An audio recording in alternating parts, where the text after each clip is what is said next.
Good morning, everyone. Welcome to the session on trade and tariffs. We'll be starting our session with the first presentation by Johnston Becko from Princeton, and he will be presenting optimal tariffs with geopolitical alignment. Okay, thanks so much. Thanks so much for having me, and to everybody for waking up early. We don't have a lot of time, so let's go into it. So I don't have to convince anybody in this room that we're moving into a world which looks like, after many years of cooperative trade policy, increasingly uncooperative, and also in which the great powers of the world, so here I'm mostly thinking about the US and China, seem comfortable using tariffs as an instrument for geopolitical means. So what we're going to try to do in this paper is to integrate these sort of geopolitical motives into an otherwise very standard and classical theory of optimal tariff setting. So the questions we want to answer are sort of, what are the incentives of these great power countries in designing their optimal tariffs when, in addition to terms of trade, they also care about the incentives they provide to small countries via carrots and sticks. This type of theory needs a couple of sort of new ingredients. The first is we need some concept of geopolitical alignment in an economic model. So when I say alignment today, what I want you to think of is things like a small country may allow a large one to have a military base in its country. It may give up some autonomy over its domestic policies, or it may lend some legitimacy to a large regime. These are things that great powers of the world like, but they're things that for small countries have both benefits and costs. So on one hand, a small country may benefit in terms of military protection, but it may also lose in terms of autonomy. The second key ingredient that we need today is the idea that a tariff can be not only an economics instrument, but also a geopolitical one if it's used as a carrot or a stick.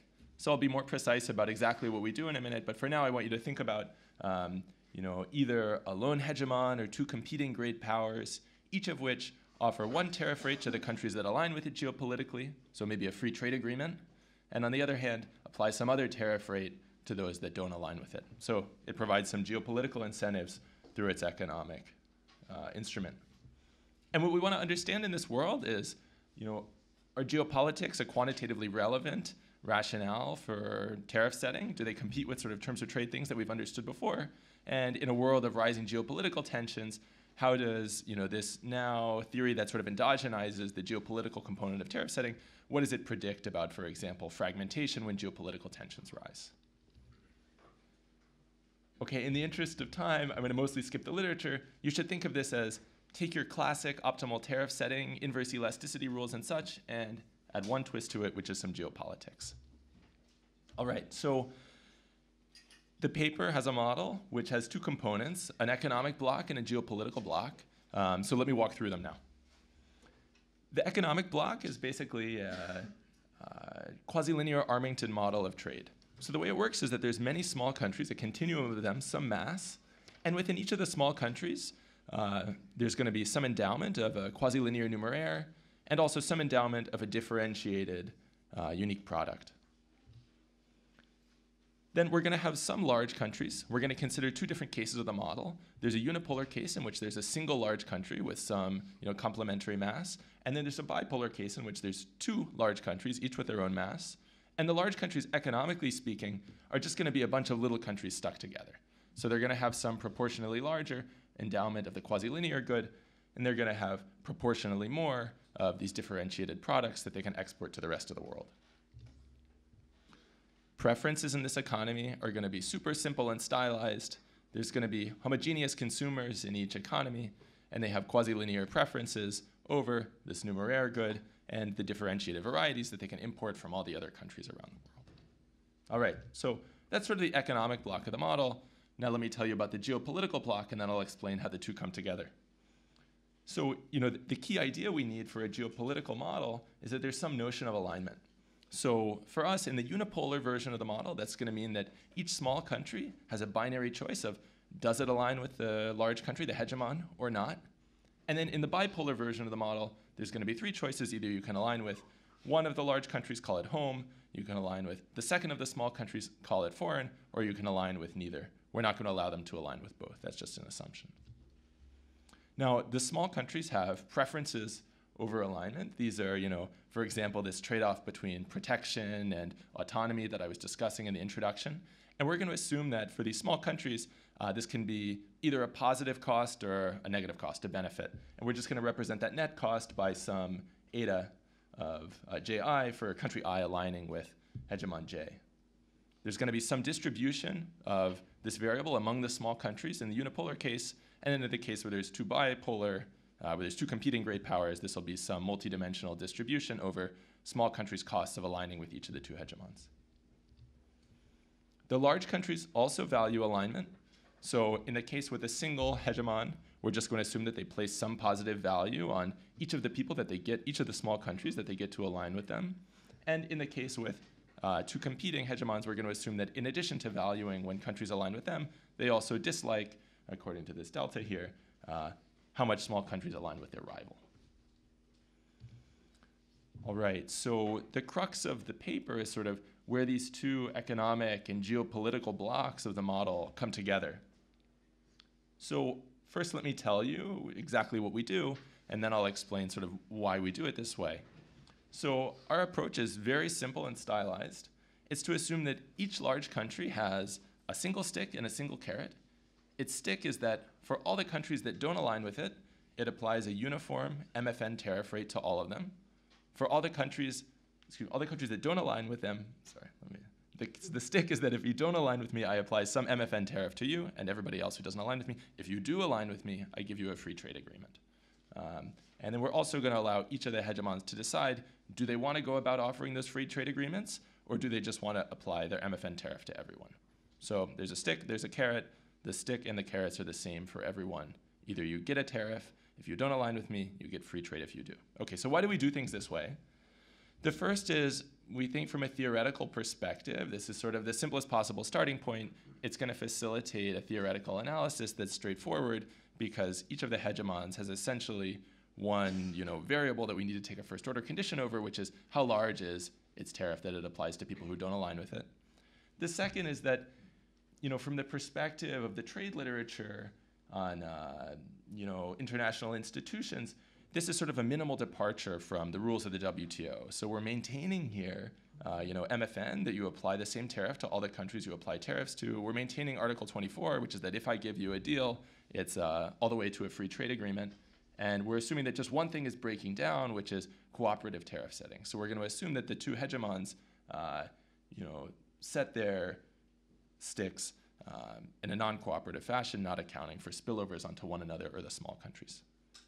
So, let me sort of also address the elephant in the slide here, which is this is not what the world looks like right now. So the US is sort of picking off individual countries in the world right now and making different threats to each of them. So I don't want to defend too much that this is how the actual world looks. What I want to say is just that I think right now we're in a period of a lot of uncertainty about, in the next 5 years, 10 years, what will international institutions look like? Hopefully Bob is going to fix them all for us. What will trade regimes look like? And we think this is sort of one of the plausible alternatives to consider. In the paper, we consider sort of a number of different possibilities for what are the constraints that the hegemons are facing. But for the talk today, I'm going to focus on this simple one where you just have one carrot, one stick. All the small countries are just going to engage in free trade. They're not going to have their own tariff policies. This is essentially optimal because they're small countries that don't have a lot of market power. Finally, let me just explain the timing of the model. So the way it works is that first, the large countries are going to decide on whether they offer an MFN tariff whether they offer free trade agreements and what their MFN tariff is. Then small countries, taking as given sort of what are their options, are going to decide who are they going to align with. And then finally, that determines the tariffs that are facing each country. Everybody's going to interact economically, and that determines the economic component of their payoffs. All right, so that's the model. Let me now sort of explain the theoretical part of our analysis. Let's start with a unipolar case where there's a similar single hegemon. So you can think of this as sort of maybe the US in the 1990s. To analyze this problem, let's start from the second stage where you have small countries deciding whether or not to align with the US. Well, their decision, because of the quasi-linear structure of the model, is basically that if they align, they're going to get a free trade agreement, face no tariffs from the US, and that means they're going to get a certain price Q for their exports. Alternatively, if they don't align, they're going to face tariffs from the US, and that means they're going to experience a lower price for their exports. They care about the value of their exports, and so they're trading off that economic consideration that they want to earn more money on selling their endowment against a geopolitical consideration, which is that they have that exogenous cost, remember, that eta HI of aligning with the home country. And so for a small country, it's just about, is your alignment cost greater or less than this economic incentive provided by tariffs? So now let's think through what that means for the hegemon who's setting these tariffs. What is their consideration when they think about their first order condition of raising their tariff a little bit higher or lower? So there's going to be essentially two effects. The first additive term in this expression is about the inframarginal countries that don't align with the hegemon. And for them, the considerations are sort of the ones that arise in classical tariff theory. So you see this first term depends on 1 minus g. That's the number of countries that decide not to align with the hegemon, and therefore the people to whom the hegemon's tariff actually applies. And you'll see in the term multiplying that there's sort of two different considerations. The first is what trade economists call the volume of trade or fiscal externality effect that says, when I raise my tariffs, I lose some imports. I'm going to lose some import revenue on those marginal units I'm not bringing in anymore. That's a fiscal externality. That's bad. On the other hand, if I raise my tariff, it's going to lower the world price of my imports. That's a terms of trade effect. That's good. And so in your classical tariff analysis, you would just set those two things equal to each other, and that would give you your standard optimal tariff formula. What's different here is that there's a third consideration represented by the second additive term on the right-hand side of the expression. It says, in addition, when I raise my tariffs, I also am going to lower the world price received by folks who don't align with me. And therefore, to the extent that there is some people who are on the margin of deciding whether or not to align, so that's represented by G prime, the density of the alignment cost distribution, to the extent that there's some folks on the margin, I'm going to bring them over. Now, if I'm a hegemon, I like that because I have geopolitical preferences represented by beta here, that I want more folks aligned with me. But it also may have economic costs because I'm giving up on being able to apply a tariff to those people. That's represented by the difference between this SA and SN. That's the surplus of aligned versus non-aligned people. So these are sort of the three considerations that come together when the hegemon's deciding how high should their MFN rate be. So in the paper, we characterize what the optimal MFN tariff looks like for this sort of hegemon. And the result is that, first, if you care sufficiently much about geopolitics, then you're going to offer carrots and sticks instead of just applying a single MFN rate to everyone.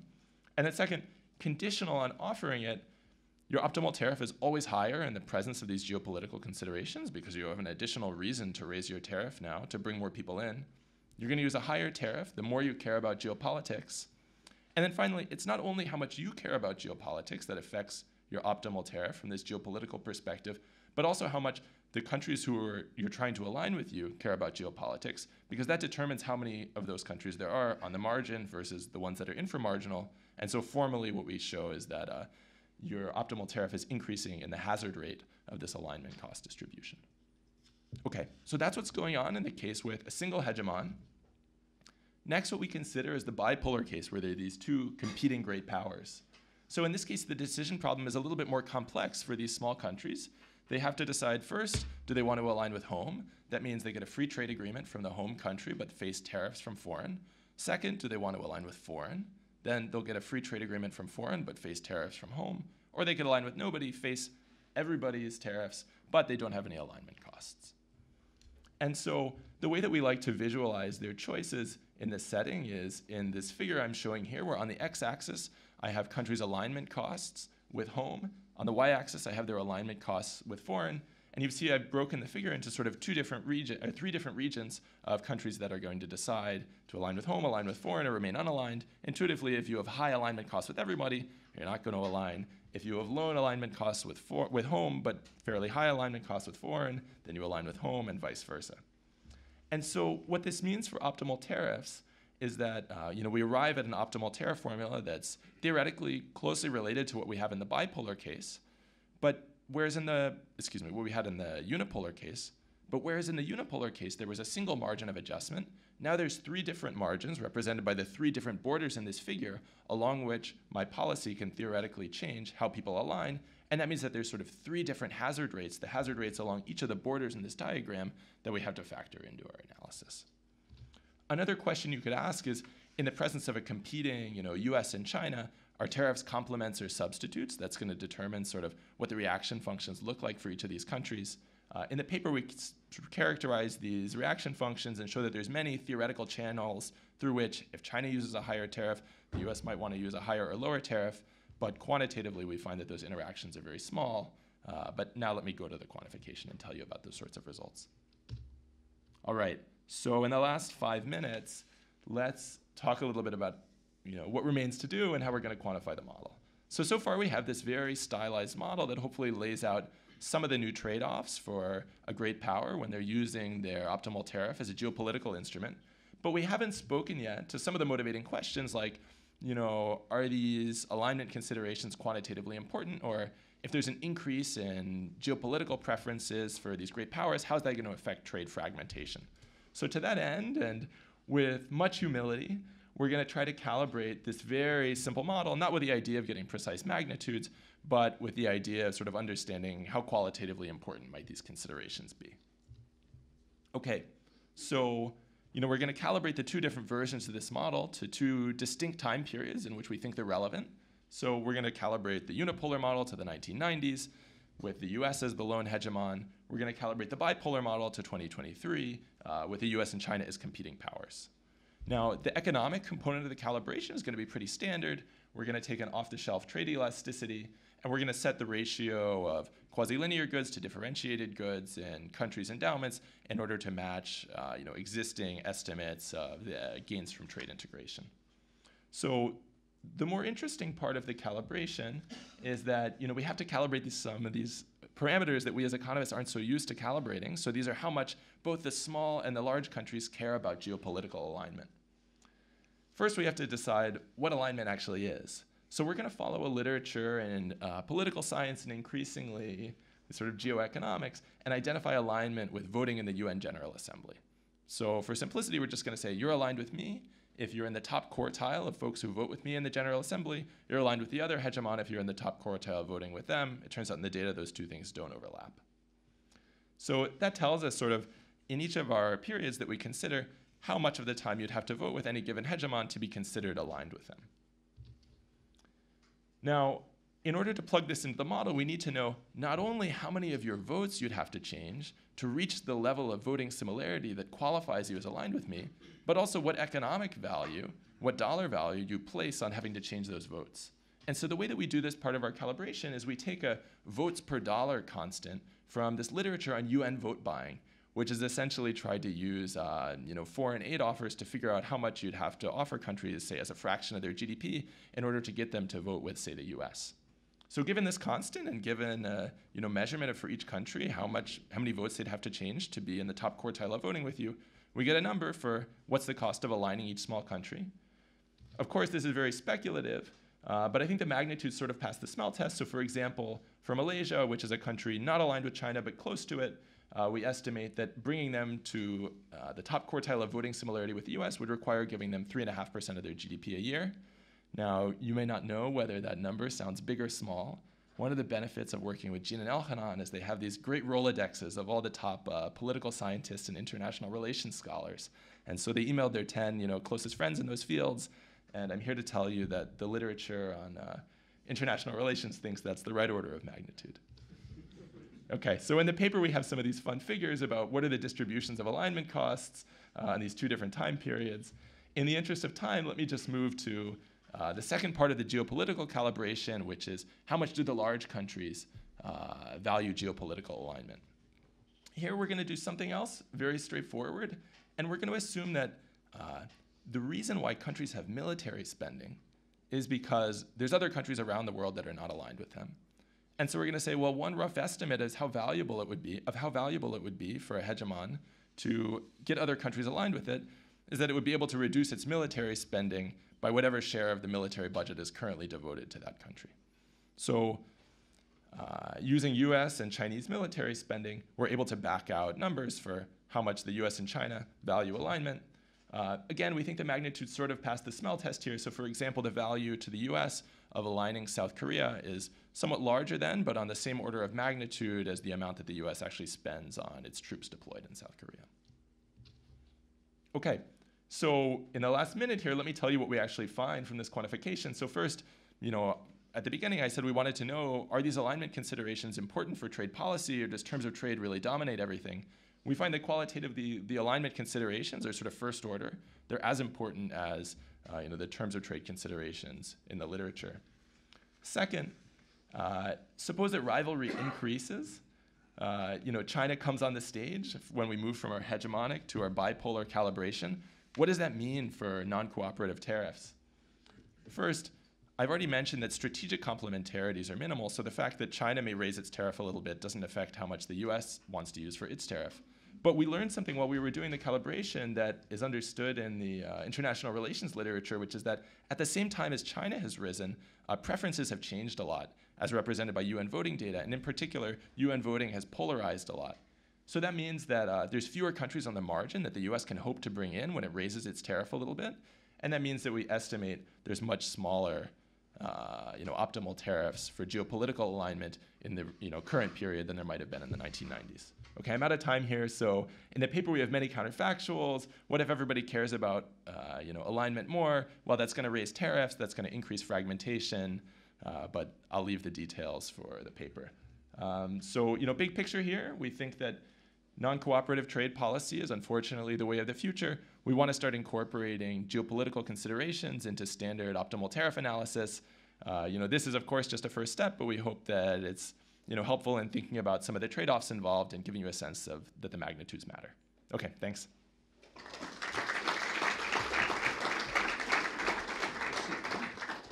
Thank you. We now have Alberto Martin discussing the paper.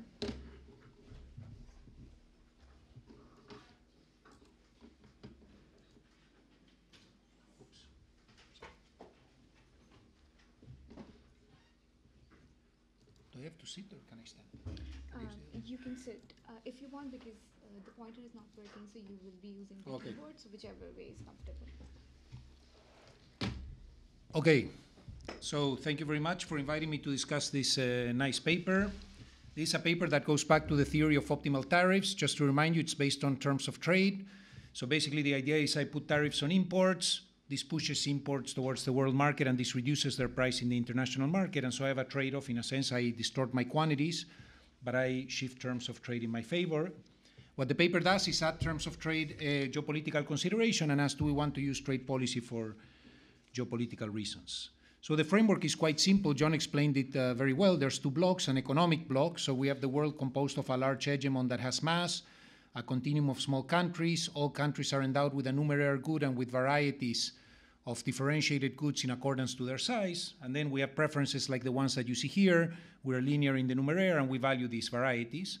And to this, they append a second geopolitical block. Basically, countries can choose, should I align with the hegemon or not? And the way in which this works is there's a cost of aligning with the hegemon, a cost eta drawn from some distribution, so this is heterogeneous across countries.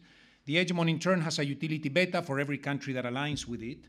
And in the multipolar world, they also add this utility for every country that aligns with my rival. Okay, and the timing is the hegemon will announce tariffs, countries will choose their alignment, and then we'll trade and consume. Okay, so here is a graphical description of the world without geopolitical considerations. What you see here on the vertical axis is tariffs. On the horizontal axis, you see these eta parameters. So on one end, these countries that are kind of close to me in preferences, the others are very far from me. Absent geopolitical considerations in this world, I want to put one tariff, which is the one that you see there, is the tariff that maximizes terms of trade gains. Okay, and then they say, well, now what changes if I add geopolitical considerations? It's a bit restrictive what I can do. I can either offer you zero tariffs in the simplest version of the model or the MFN tariff. And the question is, what will happen to the MFN tariff relative to the one I just showed you when I add geopolitical considerations? And the key insight of the paper is that this tariff will go up. Why will it go up? Well, it's very simple. Imagine I put myself at the point where the tariff maximizes terms of trade consideration. Now I add geopolitical consideration. Well, if I increase it, I have second-order losses on terms of trade, but first-order gains in alignment. And so at the end, the tariff ends up looking like this. Without geopolitical considerations, you have a flat tariff, and now we will have a zero tariff, a high tariff, and countries will sort themselves out. Those that are closer to me will take the free trade, and those that are farther from me in this eta will go for the high tariff. Okay, so this is the paper in a nutshell.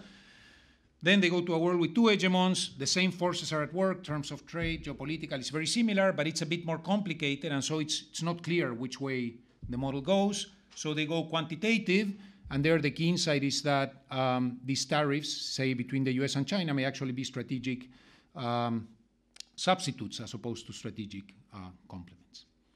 Okay, so this is the paper in a nutshell. Great paper, okay? So simple model, definitely timely, so I enjoyed it a lot. I'm not gonna pick on the model, on specific aspects of the model, but I wanna mention a few kind of thoughts that I had while reading the paper that may be useful for them and for the rest of us, okay? The first one is a bit of a cheap shot, which is the way we model geopolitics. Once again, this is not aimed specifically at this paper, but for us going forward, how do we think about the strategic objectives, geopolitical and the geopolitical interaction? Their model is essentially one of voting. Countries have heterogeneous preferences, etas, of voting with the hegemon, and the hegemon doesn't care. The more people I bring, the same. I value you all the same. Okay, and that's fine as a start, but if you think about geopolitical interaction, it's a lot more nuanced. So think of the US. I have many dimensions of strategic interactions. I want to contain China. I want to guarantee supply of some inputs. Maybe I want to have a foot in the Arctic once the ice goes away. And this means I deal with very different groups of countries. I value them differently. And I'm bringing this up because we need to think about it, but also because trade policy seems quite coarse. This uniform tariff for everyone seems like coarse when I'm dealing with countries in different dimensions. Okay, so one thought that I had while reading the paper that brings me to my first comment on the model is that, is trade policy the right instrument for this? Okay, so Grossman and Helpman had this great paper showing us how you can use tariffs to distribute domestically for political economy reasons. This paper is related, but it's about distributing across countries in some sense. I think it's very welcome, but one thing that I was thinking about reading the paper is, why use tariffs? Why don't I just pay countries directly for their etas to bring them in my sphere? And one thing they could do very easily is look, okay, imagine I allowed for side payments. How would they be combined with tariffs, if at all? I suspect that the difference will depend on the model of the WTO that you consider. Basically, how much can I discriminate with tariffs? That makes tariffs very unappealing if I cannot discriminate at all. And also on the distribution of this G parameter. But more broadly, they could shed light on, you know, in which kinds of circumstances we're likely to see trade policy versus payments used for geopolitical reasons, and which kinds of hegemons may prefer to use trade policy or side payments. So China notoriously is well known for using FDI, concessional loans. This seems to be a tool that they prefer, and this model could shed light as to why some countries would prefer one and not the other. Okay? The other one, maybe John touched on it, and this is related to maybe what Bob will talk about later, but is what does this do to the geopolitical, to the rules-based system of trade? Okay? This is a world where geopolitical tensions are potentially strong, the ones that they mentioned, but at the same time, countries are sticking to MFN. They're very well behaved. And you could ask yourself, well, once we live in this world, do we value MFN at all, or do we want to throw it out the window? And actually, the model can be useful, I think, can be used to answer this question, because on the one hand, of course, if now I live in a world where I want to give differential tariffs to different people to bring them into my sphere, this makes WTO very costly. But of course, my rival can do exactly the same. And so it's not obvious whether on the one hand I want to reinforce these rules or break away from them. And if I want to break away from them, what are the countries that are more likely to break away from it first? And this will depend, I suspect, on parameters, the distribution of etas, the betas, and the deltas. Okay, so these are my first comments. You know, what are the objectives? Is this the right instrument? And can we use this model to think about the world trade system going forward? Then let me say a little bit about the numerical exercise, not because I'm big on calibration, but because they do something interesting and they have some interesting results that I would like John to comment a bit more on. The first thing is that they find that when we go from the unipolar world of the 90s to the multipolar world of the 2020s, the US should have declined tariffs significantly. And the reason is quite simple. They find in the model that if we go to the 90s, a lot of countries of mass was close to the US. So there I have an incentive to raise this punishment to bring them into my camp. But if I look at preferences in the 2020s, they appear to be bimodal. Many countries are too close to China. I'm not going to attract them anyway with this policy, so I should have reduced tariffs. Is this consistent with what we saw in the data? A second point is that one reading of the paper is that geopolitics doesn't matter much at all. Why am I telling you this? I would like John to comment, because in the paper it's true, you raise the MFN tariff a lot, but you also offer many other countries zero tariffs. When you average all this out, actually the effect on trade is quite small. If you go from zero geopolitical considerations to very strong geopolitical considerations, trade falls by about 1.5%. So it's not that much of an effect. On the other hand, maybe that's a good thing. You know, the IMF and others have been telling us world trade is not falling, but it's being fragmented into camps. And this seems to be, would be one reading of this, what they're finding would be consistent with this. And then let me add one last comment on the calibration, which is the way they calibrate this eta, this utility of aligning with the hegemon. That's not an easy parameter to calibrate. The way they do it is they go to UN voting and they say, oh, there's this literature that tells us that countries that vote with the US receive like 40% more foreign aid. So they're being bought off. And this is a measure of how costly it is, to how much I have to pay them to come with me. But this goes back to my previous comment. You know, that means we live in a world where alliances are being bought through transfers. And so somehow these transfers are interacting already with trade policy. I would like to know how you think about that. Okay? And one last comment is, I want to do some self-promotion. It won't be completely useless. But this is a model where alliance is completely bilateral. What do I mean by that? If I go to the hegemon, my gains from doing so are independent of what other countries are doing. Okay, so we have this related paper with Fernando Bronner, Josephine Mayer, and Christoph Treves, which is, you know, very different but similar in some regards. It's a paper where alignment in policies is multilateral. Alignment in policies increases gains from trade. Everyone, including the hegemon, chooses their alignment. And the difference with this paper is that in that world, whenever I go closer to the hegemon, I align with the hegemon, I raise the benefits of everyone else of aligning with the hegemon as well. And so this generates strategic complementarities, multiplicity, and so on. Now, why is this interesting? When I read John's paper, why did I find a connection interesting? Is, you know, we find historical evidence that's consistent with our mechanism, but more broadly, you know, we have a narrative there of the multipolar world, which goes a little bit as follows. When China is small, it will align with the US because it's too small to do something very different. It won't attract countries.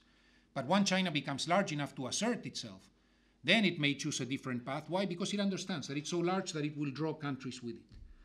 Now, one thing that they find when they parameterize this distribution of etas is that in the 90s, there used to be unimodal. Countries were close to the US.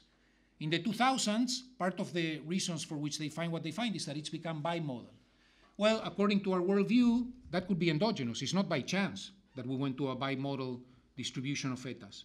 It's that maybe once China became large enough and China asserts itself, well, lots of countries starts aligning with China, and it's part of the same process, in a sense. Okay, so overall, great paper. Thank you.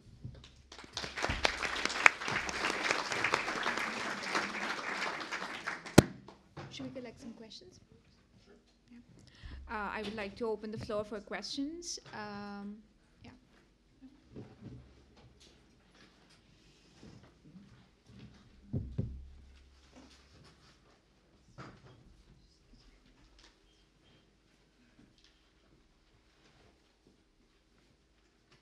Maybe while we're waiting, I'll reply to a few of Alberto's points, and then we can take questions. So first, thanks so much for the discussion. This was great. I'm just going to reply to a couple of things. One, you emphasized a lot this idea of, you know, there might be multiple instruments. Like, what if you have transfers that you can do as an alternative carrot? I think you're spot on, and as you point out, that's even implicit in our calibration of this vote buying literature. So we have an extension where we consider the case where a hegemon can offer not only carrots and sticks through trade, but also they can give you a transfer if you align with them. And what we find there is that in general, the hegemon wants to use both. The reason is that at the margin, when it starts from its optimal tariff, you might think it would only use transfers because globally they're more efficient. But from the hegemon's perspective, when it deviates a tiny amount from its optimal tariff that has only a second order cost from it, but creates incentives for other countries to first order. And so in general, it's going to want to use both. But I really like your idea that we should think more about that. And this question of which countries should use, you know, transfers and which should use tariffs would be super interesting. And maybe we can speak to US versus China. I love that. You know, there's some of these other questions about how valuable is maintaining MFN in this sphere. You're right, it's sort of not clear, and it depends a lot on the ways that countries are competing. Here, as you say, you know, trade globally may become more open because countries now offer free trade agreements to the people who align with them. It's also going to depend on or how open you get. It's going to depend on the rules. For example, if countries were allowed to offer different carrots and sticks to each country individually. Then as they care more about geopolitics, well, their stick is always the same. They can always threaten anyone with autarky. But when they want to sweeten the deal more, they're going to offer larger and larger trade subsidies. In that world, you might think actually you'll get more trade the more we care about geopolitics. But so I agree, there's a lot to think about in that space. Maybe let me stop there, take some questions. So, quick question. Cool paper. I was just thinking about whether this model can help us think also about what's going on today with the US increasing tariffs on allies, and the fact that sometimes it looks like the countries are paying to participate in the US sphere of influence rather than the other way around. So have you thought about that? How can we think about it? Yeah. Do we have any more questions? Yeah, sorry, John. So I guess to push back a bit on your answer to Alberto, the reason that you get that effect is because you've got one market where you can pay, where you can use payments, which is the geopolitical market, and you've got one market where you've got to do standard monopolist extraction. If you could extract lump sum transfers in both markets, you would, I think, always just use non-distortionary side payments. And so I would be interested to push you a little bit there on, once you start integrating these tools into the geopolitical market, to what extent do they start also integrating into the economic market? Yeah, I want to follow up on Rodrigo's question. Great presentation, great discussion. But I also agree that if one goes and reads Stephen Myron's blueprint, he's very explicit about saying we are going to make sure that countries don't retaliate against our tariffs by threatening to withdraw security arrangements. And in some sense, that does kind of turn things on its head relative to your paper, I think, in the sense that the U.S. is basically using the threat of problems with security as a cudgel to raise tariffs against its allies and keep them from raising tariffs against it. So I think that was Rodrigo's question, and I totally feel the same way. Maybe your paper actually has that element in some way, or maybe it could have it, but it would be an interesting thing to think about. Yeah, so thanks so much for these questions. The way I interpret the question from both Rodrigo and Bob is that what I'm calling a geopolitical action by these small countries of I want you to align with me may actually be an economic policy by those small countries, like I want you to not use tariffs on me, or I want you to make a big investment in my country. Now, how are the results going to change for that? I think it basically depends on how complicated of a model you're using. So in our setting, we have all these quasi-linearity assumptions so that my decision about the tariff I'm going to apply to you isn't going to interact economically with the decision of, the benefit that I get from you using a low tariff on me is going to be separable from the costs and benefits of me using a large tariff on you. And so I think our results would go through if instead of geopolitical alignment that I'm trying to coerce you into, it's your tariffs on me or some transfers that you make me. But in general equilibrium, in a more complicated model, those two things would be related. It would be interesting for us to think through that more. Chris, great point. I don't have a great response, but I'd love to talk more with you about it and think about, depending on the ways that your trade and transfer policies are allowed to be interrelated, what do you actually end up using? Thanks. Thank you so much. Thanks, everybody.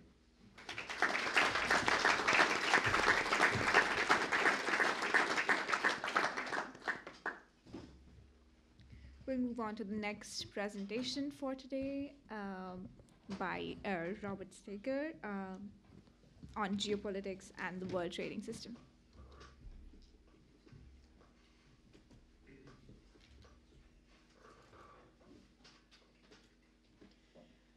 Okay, thanks very much for having me here. I may end up standing just because I tend to stand rather than sit. But this is a paper with Aditya Matu and Michele Ruta, Geopolitics and the World Trading System. And there's no pointer, I guess. Yeah, there's no pointer. You this. can sit, and if yeah, it's okay. I'll just do that. Yeah, so in this paper, we're going to study the implications of geopolitical rivalry for trade cooperation and for the purpose and design of trade agreements. And the punchline is we're going to try to show that there are issues that are being created for the world trading system, but they're not necessarily what we might think of, and we hope to be able to say how the WTO might try to respond to these challenges. So our point of departure is going to be the existing literature on trade agreements, especially work that I've done before with Kyle. And according to that literature, the primary purpose of a trade agreement is to mitigate the effects of terms of trade externalities on trade policy choices, and the GATT-WTO norms allow countries to escape from the trap of non-cooperative policies and promote a mutually beneficial trade in a fairly successful way. That literature, though, abstracts from geopolitics, and we're going to introduce that in two ways. One primary way, which is following the realist school of international relations. We're going to follow them and argue that rivalry among countries is concerned with relative rather than absolute power. And we have a quote from Mearsheimer saying that states are power maximizers is tantamount to saying that they care about relative power, not absolute power. And also, Albert Hirschman, in his 45 book, says foreign trade would lead to relationships of dependence and influence. That was a hugely influential book that influenced John and co-authors and many others. And we're going to talk a bit about dependence too, but we are going to focus mostly on dominance, the first of these, the relative power position, and try to argue that that is the thing that actually is somewhat novel for the design of trade agreements. And I'll try to convince you of that. What are our results? Well, the first result is that a rivalry does not actually undercut the case for trade cooperation. So we might think we're going to have to go to a world with China and its group and the U.S. and its group, and they'll cooperate within, but between there'll be trade wars. And we'll try to argue that that is not necessarily what we need or even want. But the GATT-WTO, I'll argue, was designed to solve a different problem that we're facing today. It solved that problem, I would argue, quite effectively, but it's going to have to adjust to solve this new problem in a way that could threaten its key principles. There's going to have to be some flexibility, and my view is finding the way to introduce that flexibility in a limited way to allow China and the U.S. to do what they need to do without contaminating the whole system is probably a good way to put the challenge. We'll also talk about dependence and suggest that when we introduce issues of dependence as opposed to dominance, nothing really changes in our results. Okay, so we're going to use a two-country general equilibrium trade model, textbook kind of trade model. Two goods, X and Y, home and foreign. Each country has a tariff and standard properties of that tariff. And the government objectives are going to be a key thing for us. So absent government rivalry, we're going to follow the earlier work that Kyle and I did and have very general government objectives.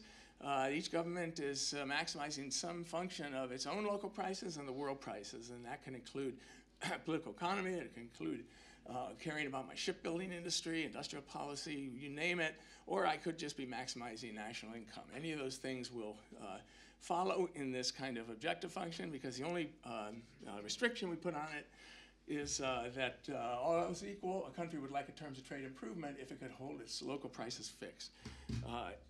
And what is the rise of geopolitical rivalry going to do? Well, it's going to change that objective function into, I don't just care about this, but I also care with some weight about how I do relative to how you do, and vice versa. And this mirrors the reduced form formalization of rivalry in the IR literature. Sneidl is a good paper for us that does this kind of thing, and the papers that build on him. It can be microfounded. We don't do it, but if we thought of an addition of a second period where we might go to war, then in that second period, with some probability, I might care how good I am relative to you under some measure, because I would like to win that war. So that's the idea of the microfoundation, but we are totally upfront about just doing a reduced form version of this. All right, how should we interpret this rivalry, since that's important, how we've introduced it. One possibility is this is a rivalry over potential power. And that's something that Mearsheimer emphasizes. In fact, Jacob Weiner, in an old paper, talked about it too. Potential power would basically be the GMP. I just want a bigger GMP than you, because if we get into war, I don't know what I'm going to need, but I just want a really powerful industrial economy, not a particular sector, but just general GMP. That's certainly captured in what we have. It could be a rivalry is over competing ideologies or political systems. We could think of the W's as social welfare functions that have weights on individual people in my economy. Maybe those weights are because there's a median voter political system. Maybe those weights are Grossman-Helpman politics. Maybe it's a social planner who cares about the income distribution. And we are competing in systems. I want to show the world that capitalism is better than socialism, and if I can bury the Soviet Union, that's my goal. That's captured. A third would be rivalry over actual military power. Mearsheimer talks about that. And there it would be a specific thing like shipbuilding. I don't just want to have a big, healthy shipbuilding industry. I want mine to be bigger than yours. That's the crucial thing, and you want yours to be bigger than mine. We can capture that in a partial equilibrium model where we would interpret this as an industry, and the industry could be shipbuilding. All right, what is the impact of geopolitical rivalry on Nash tariffs? We're going to start with the non-cooperative tariffs. Very simple. There's our objective functions. There's the first order conditions. There's the rewritten first order condition. And the key thing is, rather than setting my tariff where the increase in my welfare with a little increase in tariff is 0, it is now this. Since my tariff hurts the foreigner through the terms of trade effect, as long as I have rivalry, I'm going to drive my tariff further than the first order condition would say if we weren't in rivalry. And the simple point is, starting from our original Nash, where I don't care about you, I only care about me, so I optimize the tariff for me. Well, if I increase my tariff a little bit, I hurt you, and I like that. I like that. That's the rivalry, and so it's going to drive us to higher tariffs. And so in the Nash equilibrium, the rise of geopolitical rivalry does raise the Nash tariff for at least one of the rivals. And if tariff reaction curves are upward sloping, then the rise of geopolitical rivalry raises the Nash tariffs for both countries. And there's the intuition, is we would expect in a non-cooperative world when rivalries break out, the US is going to want to do things that hurt China more than it did before, and China's going to want to do things that hurt the US. They're going to want to raise protection, for sure. Okay, what about efficient tariffs? Let's start with the absence of rivalry, just to review what efficient tariffs are. The point about a trade agreement is you start with a Nash, you look for efficient, and you say, are they different? If they're different, there is something that you can do to cooperate. If they're the same, no benefit for cooperation. So in the absence of rivalry, we would have government objectives that look in the standard way. We would define the efficiency frontier in a standard way, choose tariffs to maximize the home country's objective, keeping the foreign country objective greater than or equal to some level, and we just move that all around to get the frontier. And we form the Lagrangian. We get the usual thing that in tariff space, the slope of the welfare function for the home country and the foreign country have to be tangent. And for national income maximizing, if we were thinking about the old Meyer locus, it's a very nice simple expression.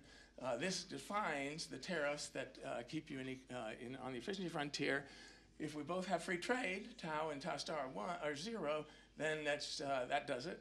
But that's not the only efficient thing. I could have a 10% tariff on my imports, and you could have a 10% subsidy on your imports with a minus there, and we would still get it. And that's the insight of Meyer, is that there's a whole locus. We can be here, or we can move around here and stay efficient while we have a tariff and an import subsidy, or a tariff and an import subsidy.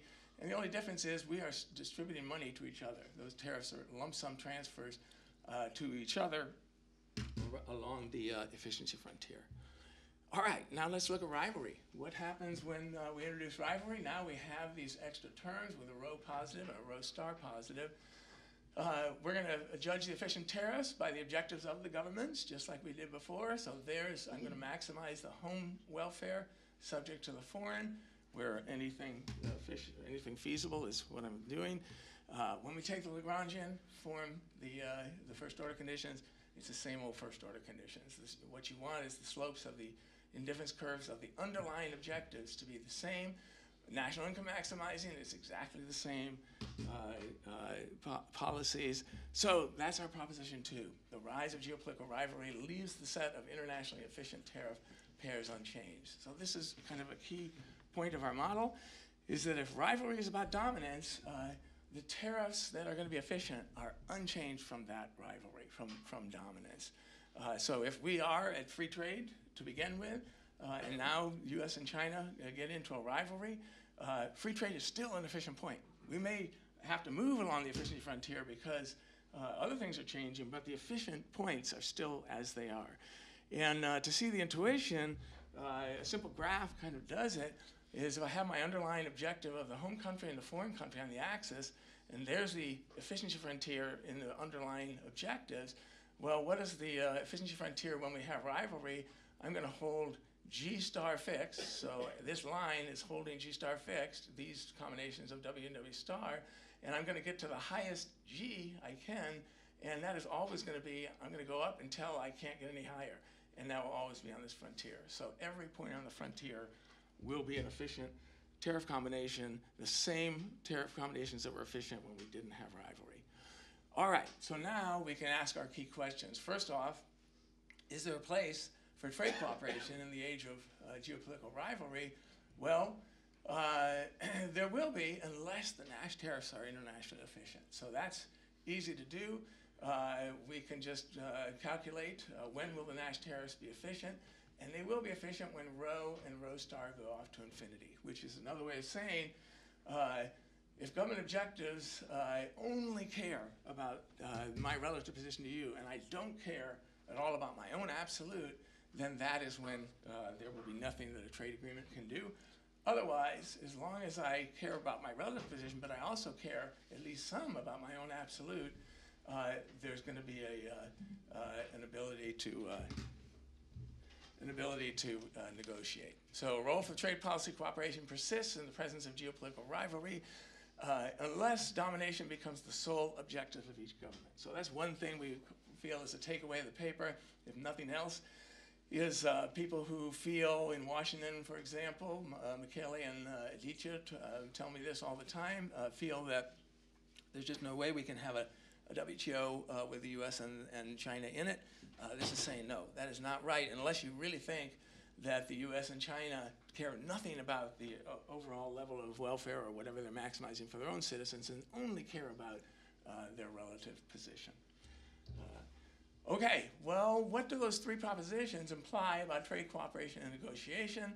Let's suppose that the geopolitical rivalry erupts after the countries have already negotiated the efficiency frontier. So I'm going to put them on the frontier thinking that's kind of where we are or where we were when the rivalry between the US and China erupted. We had 50 years of negotiation through GATT. We got pretty far from the Nash and pretty close to the efficiency frontier. And now we're essentially on the efficiency frontier, and then this rivalry erupts.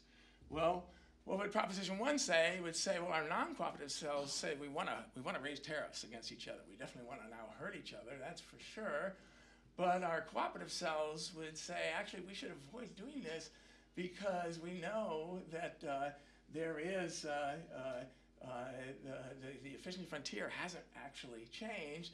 And we know that trade cooperation is still possible unless we care so much about the rivalry, we don't care about our own welfare at all. And the question is, can tariff negotiations, as traditionally conceived, allow these rivals to maintain their cooperative trade relations? Okay, well,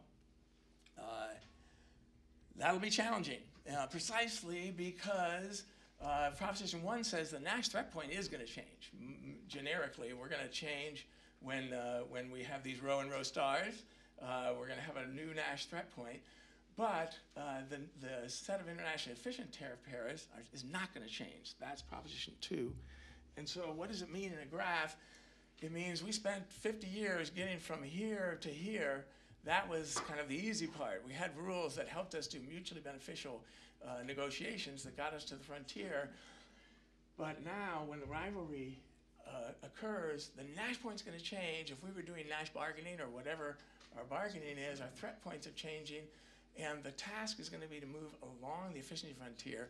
That is a movement that is neither reciprocal, because one country is going to have to raise its tariff and the other is going to have to lower it, nor is it mutually beneficial. One country is definitely losing while the other is increasing. And that's the adjustment that the WTO is called upon now, I think, to try to figure out how to help US and China do that.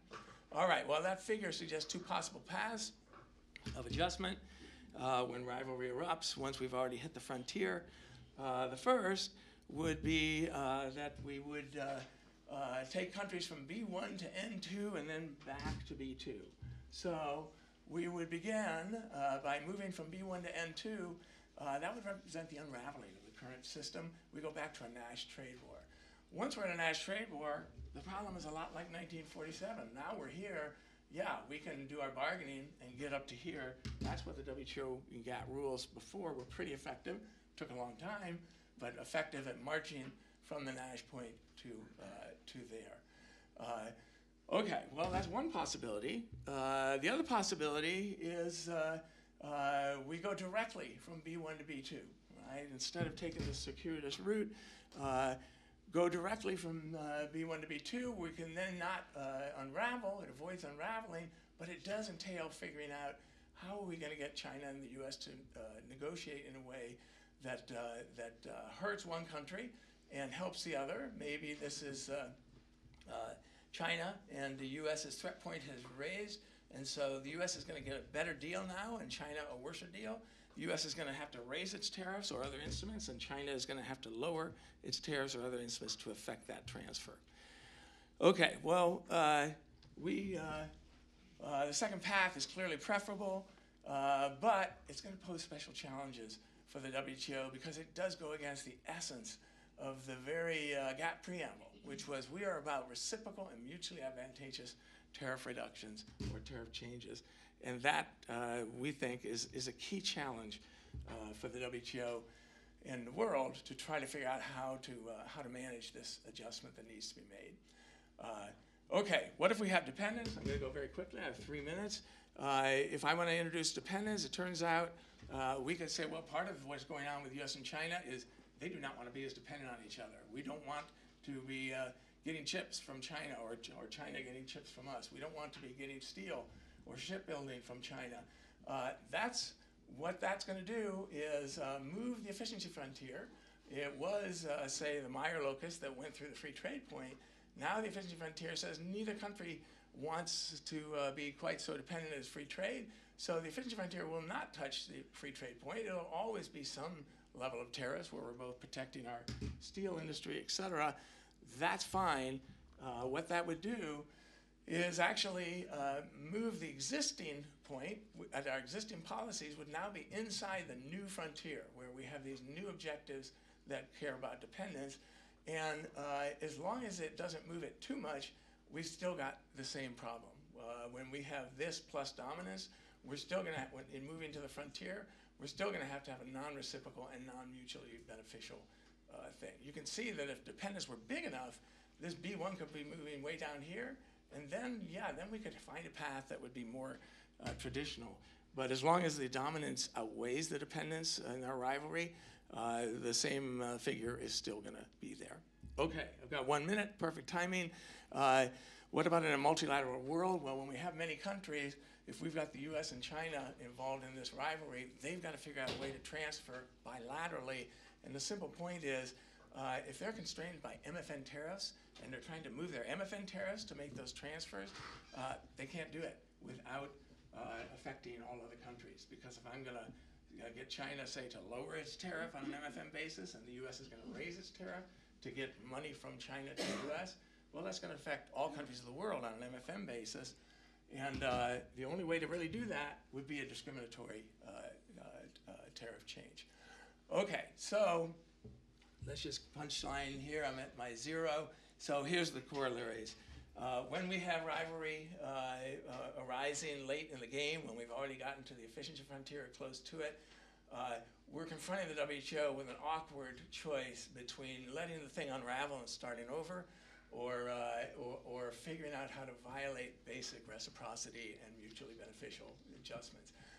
In a multi-country world, the same thing. When we have this rivalry occurring, now we've got the second problem, which is we've got to violate MFN. We've got to get to discriminatory tariffs, let the US and Mexico do discriminatory things if they want to try to redistribute between them without affecting other countries.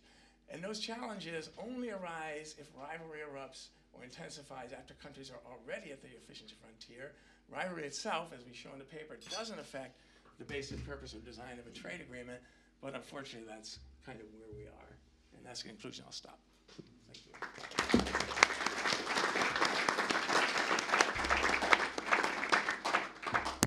Thank you. We now have Banu, Demir, Pakel discussing the paper.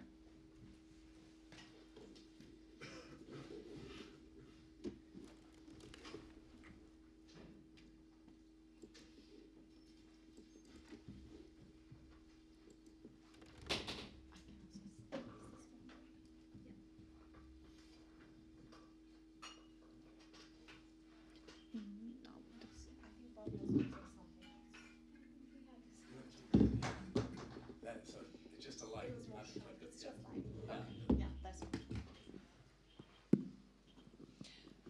Okay, I would like to thank the organizers for the opportunity and the challenge to discuss Bob's paper. So in the next 10 minutes, you will see an empirical trade economist trying to discuss a theoretical trade policy paper. So I hope you will have fun. Okay, so joke aside, here's what I'll try to do in my discussion. So first, I'd like to explain in plain words what the takeaway is for a mortal like myself from the paper. And second, I'll try to speculate on what to look for in the data to understand the mechanisms proposed in the paper. Okay, so the paper integrates two traditions. So one is the well-known trade policy, economics of trade agreements, which simply trades off the costs and benefits in terms of terms of trade movements and efficiency.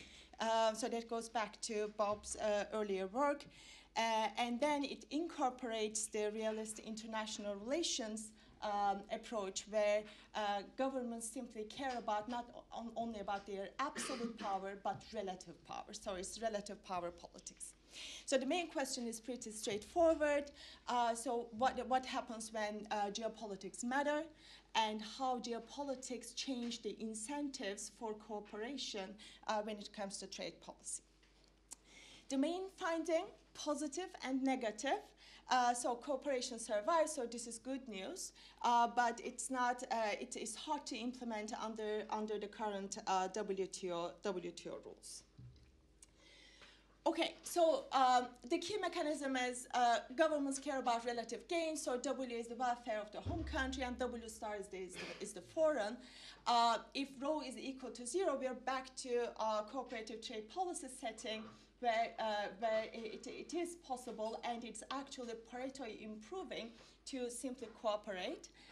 But when rho is greater than 1, there's rivalry, and it corresponds to higher Nash tariffs. So the Nash threat changes because of that. But the surprising result of the paper is that the efficient frontier remains unchanged, and it is sort of intuitive. Why? Because the efficient frontier simply reflects the trade-offs, cost and benefit trade-offs in terms of economics. So it doesn't cover politics anyway. So in any case, cooperation remains possible, but from a tougher baseline, because we are no longer moving below the efficiency frontier to the efficiency frontier, but we need to move along the efficiency frontier. So what do we need to do? So as I said, so in terms of implementation, it's more challenging, because one country has to lose to be able to move along the efficiency frontier, and this means non-reciprocal and non-MFN tariff adjustments. So this is going to be difficult. And that's the challenge that the current trade policy setting will be facing. Okay, so the first question I had in mind was, did we ever have a non-rivalry baseline? So did ever rho equal to 0? The model treats geopolitics as a sudden shock to an economic equilibrium where rho was already equal to 0, but probably trade policy has always been somehow political. So at the end of the day, the very GATT system was a Cold War institution. And when you look at how regional trade agreements are done, so there's a lot of like politics going into it. So probably we are not starting from a non-rivalry baseline, so rho was already not equal to 0. Then in that case, the question is, if politics somehow always shaped trade policy, then what are we really adding with geopolitics today? So are we talking about like increase in rho? So that's why I think it's very important to look at the data, historical experience, to understand where we are starting from or where we are coming from. So the second question is somehow related, static versus dynamic gains.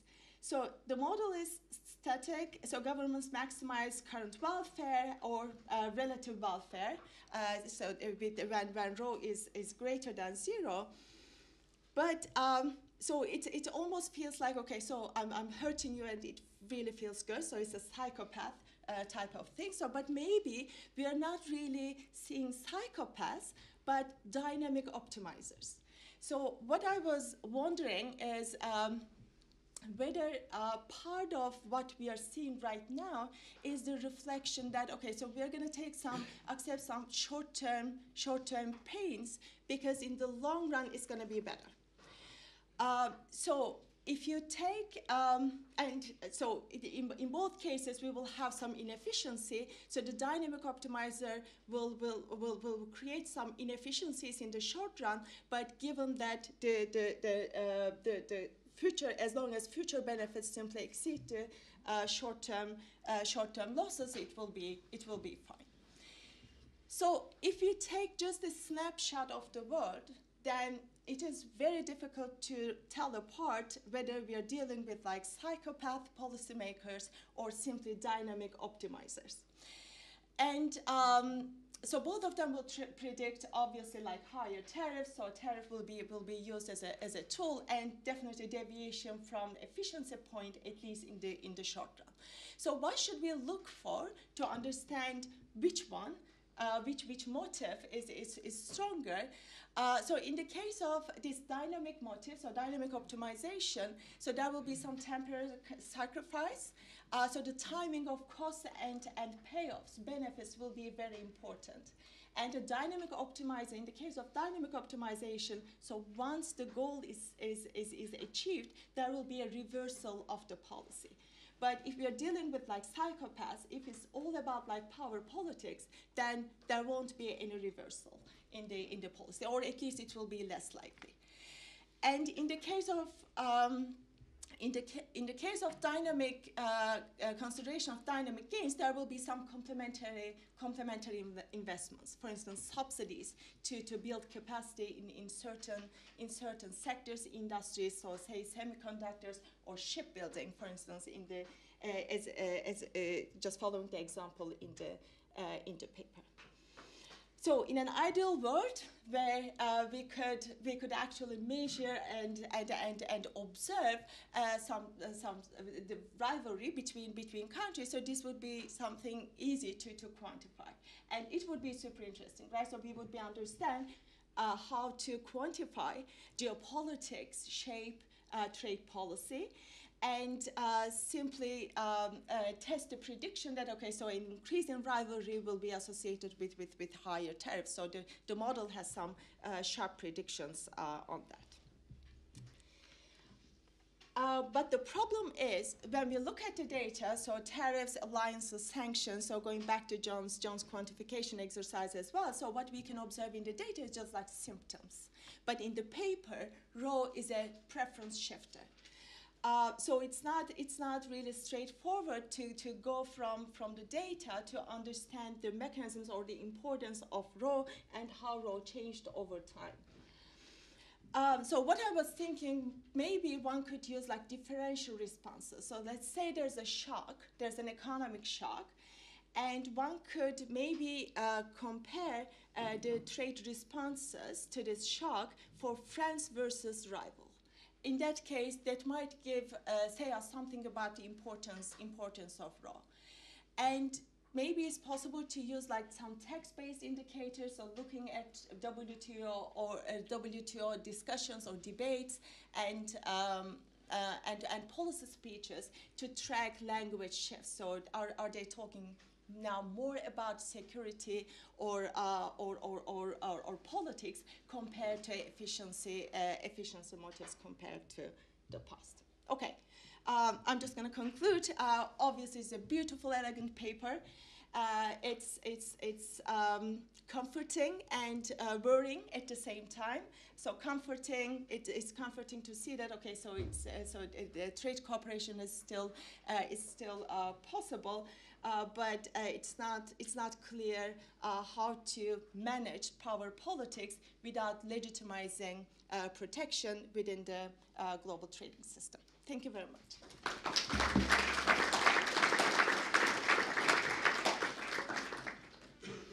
Thank you. I open the floor for questions. So, yeah. One there, and then we have another one here. We have one there.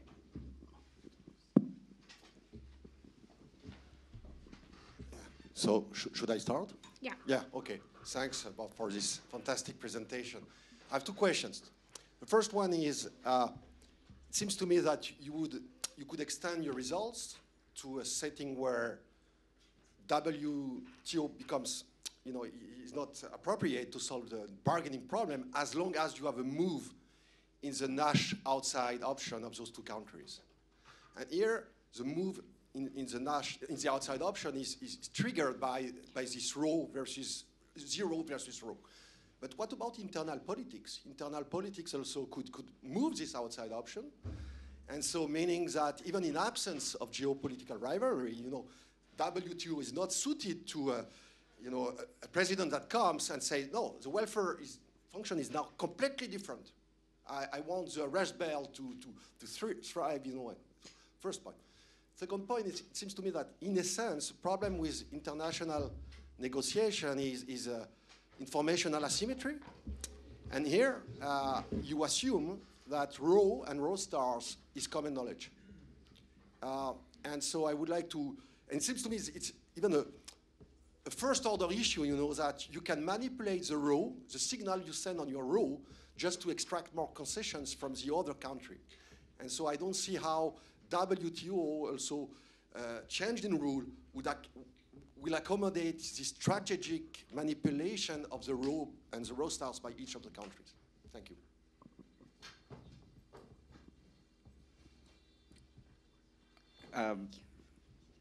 Bob, yeah, great paper.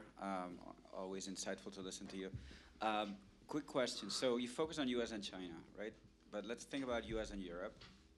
I don't think the US necessarily wants Europe to be poorer, military weaker, or anything like that. Yet we are seeing sort of a breakup in how they're dealing with trade. Is this shaking your belief in reciprocity and MFN as being sufficient for cooperation? And if it's somewhat related to Matthias' question. If not, why did this break down if it had worked so well for 40 years? Yep. So, Bob, I had a related question, which is, and actually has to do with the previous paper, which is this non-discrimination seems to be, you mentioned at the end some geopolitical escape clause, I don't know, but it seems if you look at the US now, the US is trying to pick off one by one, saying if you don't do this, I'll put 20, if you don't do this, I put 25. So how does that fit in your framework, and how much of a threat do you think this is to a rules-based system? We'll take a last question there. Okay, I had a question about the discussant's comments about the dynamic model. And is there a dynamic model that actually does have these? I mean, we could conjecture that there's a trade-off in the dynamic model, but is there some dynamic model that we could rely on to make these predictions and compare with the static framework? So it's sort of like I'm asking the question. It's like I don't know. Yeah, we just have 3 minutes. Okay, 2 minutes. Okay, those are great questions. I wrote down a number of them. Let's talk afterwards. But first, thanks for the great discussion, Banu. And some of the things that you asked are related to what everyone else has asked. So I'll just kind of go through these quickly. These four. One is what if we have political shocks as opposed to rivalry shocks? And the interesting thing there, I think, is that the political shocks will actually change the efficiency frontier. So whereas the rivalry does not. So when we have an appendix where we just do some MATLAB calculations just to show the kinds of, if you had both political shocks and rivalry shocks, what kinds of size of those two shocks would preserve our results. And the key thing is, as long as the political shocks are big enough, those on their own are going to tend to allow room for where you are to go in a reciprocal and mutually beneficial to the next place, because the frontier moves up here, right, relative to your policies here. So my view is, yes, political shocks have always been there, they always will be there, but they're a different kind of animal than this rivalry shock. So that is one thing, I think. And I think that was Banu too, talking about, well, we had the Cold War, and that's a little bit of both. We could think of that as, well, yeah, USSR, that was a geopolitical rivalry. We had that early on. What our model would say is, to the extent that that was something that came into being as a shock early on, when you were still close to Nash, again, you aren't at the efficiency frontier yet, so you still have lots of room to maneuver on your path up. It's when you're basically at the frontier and then a political a rivalry shock occurs that you can't maneuver. You're at the frontier and you're going to have to go along the frontier. If the shock occurs in 1947 or 50 when the USSR and the Cold War started, then yeah, the threat point might move, but you've got lots of room to say, okay, let's rejigger our bargaining because we got 30 years of bargaining to get to where we're finally getting. So it is definitely true that these things will affect the threat point, but if it's affecting the threat point when you're still far below the efficiency frontier, that's okay, I think. So then on Paul's point and Alberto's point, the US-EU, I think that's a great question. And I think there's two things going on. I think there's geopolitics, which is the US-China thing, but I also think there's the US is just moving away from a rules-based system and wanting to unleash its power on the world, including its rivals, and trying to extract a better point on the frontier than it was able to get under the rules. And I do believe that the rules did constrain the US. MFN and reciprocity constrained it from being able to really use all the power it had. Now, I think, right or wrong, the US is feeling these rules are actually not serving us anymore. We can get to a better point. That's Trump's statement, make America great again. We've been ripped off. One interpretation of that, ripped off for 40 years, is, well, we were moving to a point on the efficiency frontier that wasn't as good as a point as we could get if we actually exploited all our power. And that's what I'm doing now. Yes, there's China, that's geopolitics, but then everybody else, even my allies, end of game. We are now going to push to what we think we can get, including Europe. That's an interpretation of how I see both of these things happening. They're two different causes, but they're kind of leading to a similar sort of thing. Thank you. Thank you, everyone. We now proceed to coffee.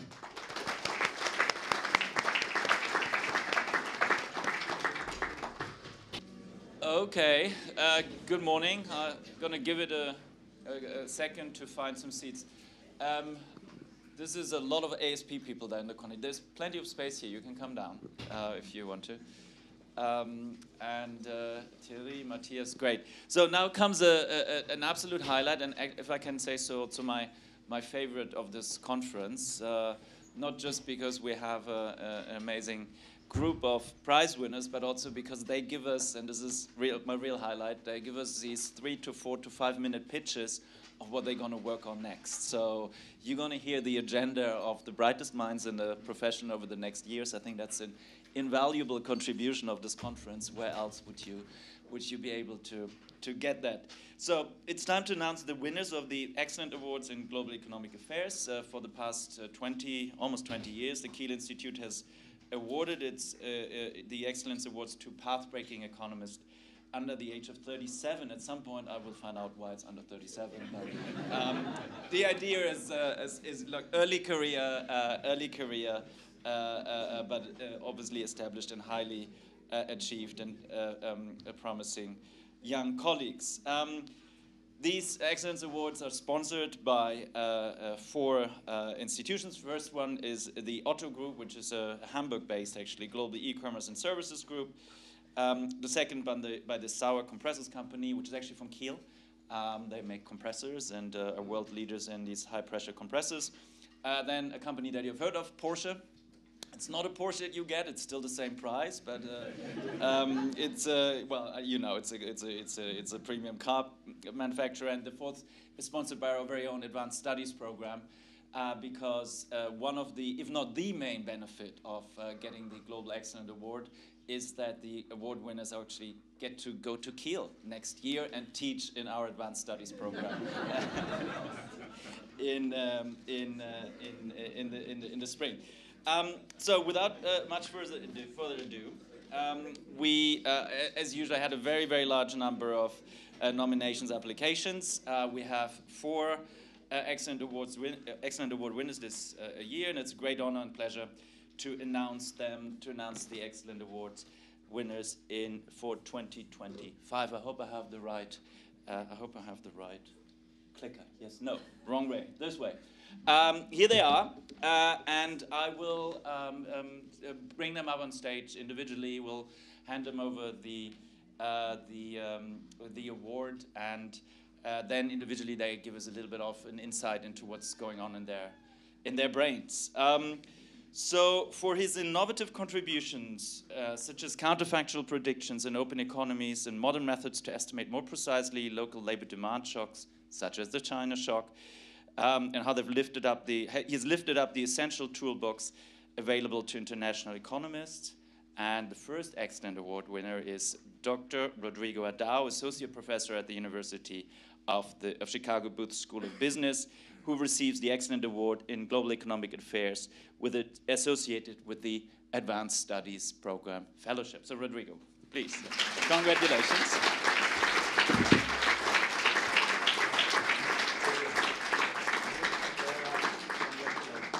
Amazing.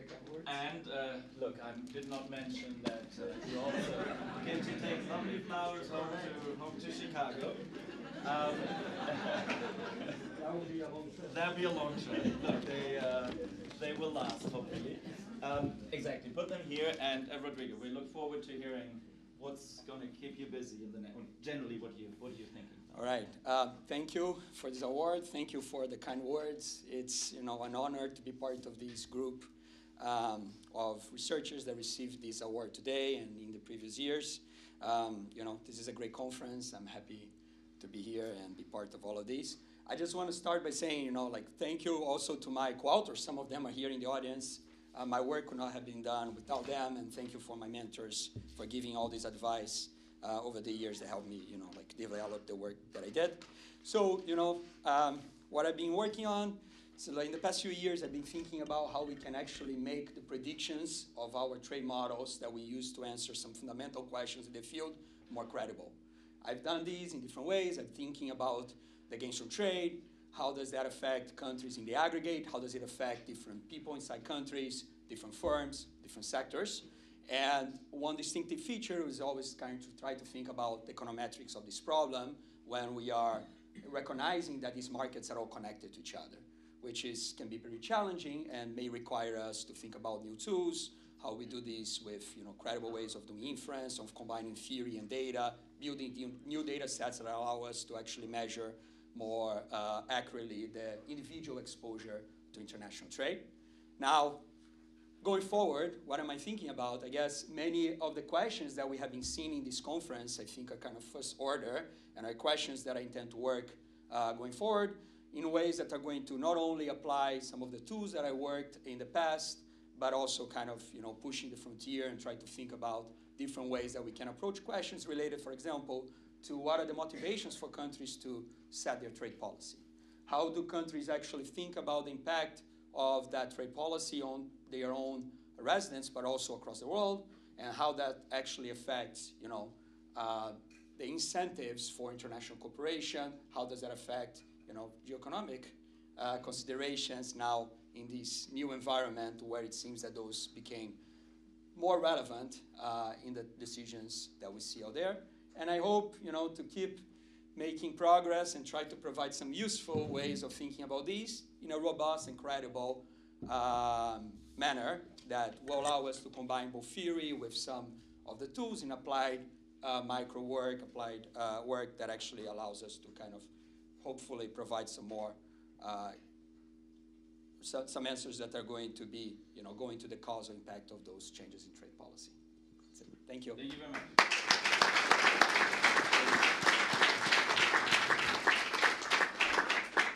Thank you, Rodrigo. We come to the second Global Excellent Award, the one that's associated with a fellowship by the Otto Group.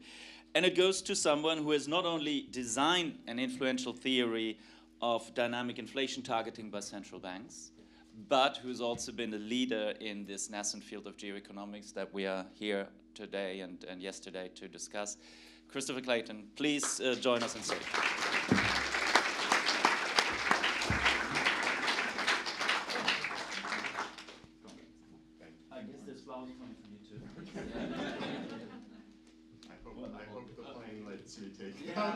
Well, now you find someone nice to pass them on.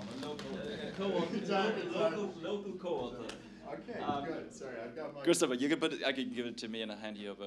Okay, I've got my notes on my phone, so sorry if I'm checking it. You want a mic? Oh. So first of all, thank you very much. It's an honor to receive the award with some really great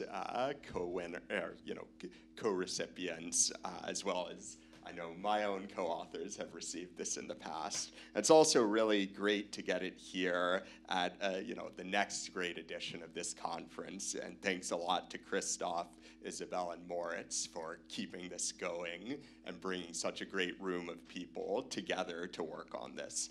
And also just a huge thanks to my co-authors, a very close friend from grad school, Andreas Schaub, who has done a lot of the work with me on inflation targeting and other issues, as well as Matteo and Jesse, where, I don't think we could have written the papers we have without the three of us. On the work, where we were really interested in starting here was just thinking about, there's these nebulous concepts of power from Hirschman, from international political economy that are just so fascinating. And what we wanted to do when we started thinking about it was there's been huge developments in the economic toolkit from macro, from trade, from theory that have let us kind of tackle these problems and give a structure within the modern framework. And so let us think about, formalizing these power dynamics from two core properties: a voluntary compliance problem associated with a participation constraint that then let us summarize what does power look like, how is it endogenous to the equilibrium system, what are the normative properties of its projection, as well as representing a broad, and here, I'm a macro proof theorist by training, being able to give this representation of demanding costly actions by putting wedges in decision problems just gave so much power to be able to think about these problems. And so it's just been exciting to think, and from here, our literature has been building up on defensive statecraft, fragmentation, international organizations, much inspired by Bob's great work and others. And going forward, I think, along with the many people in this room, we want to be thinking about connecting to what responses look like empirically, how domestic political economy matters bringing in measurement, bringing in quantification. And since these are such broad areas with so many different tools that can be brought, it's great to see so many people coming together, bringing different perspectives and different tools to analyze this great set of questions. So thank you very much, and I look forward to keeping on seeing you all in the future.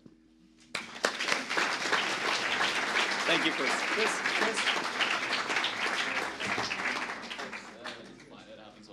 Thank you so much, Chris. Great, thanks so much, Chris. Our next award is the Porsche Award, not the car, unfortunately, but as you will see, we have very subtly picked the winner that's associated with an industry that is all about supply chains and issues in supply chains, namely the car industry.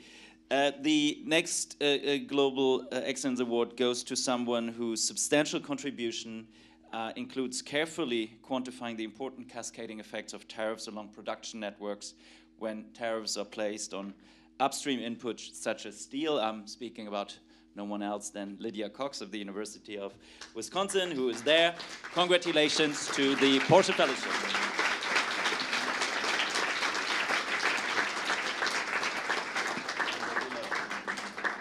And you held the same transportation issue as...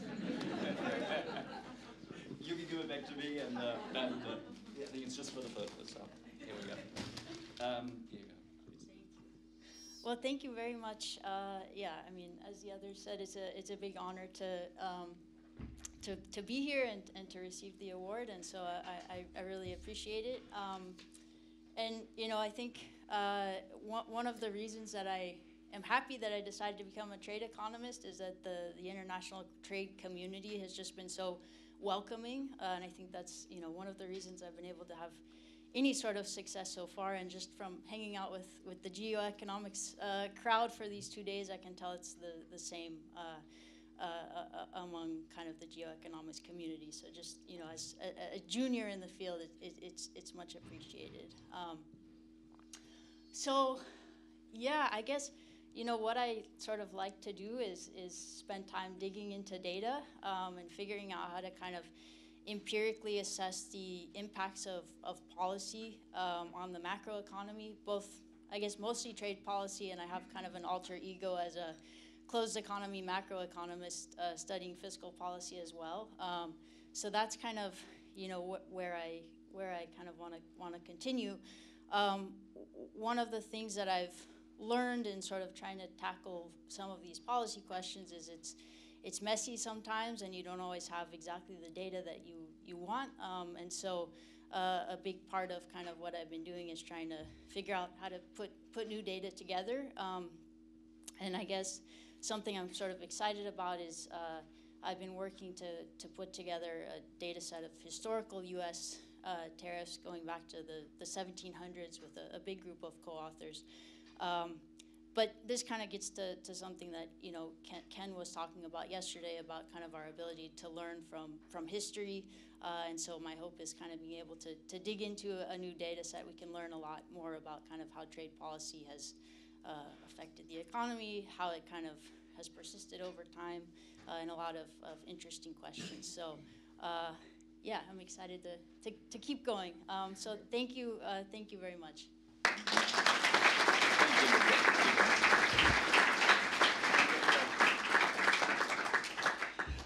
Okay, thanks so much, Lydia.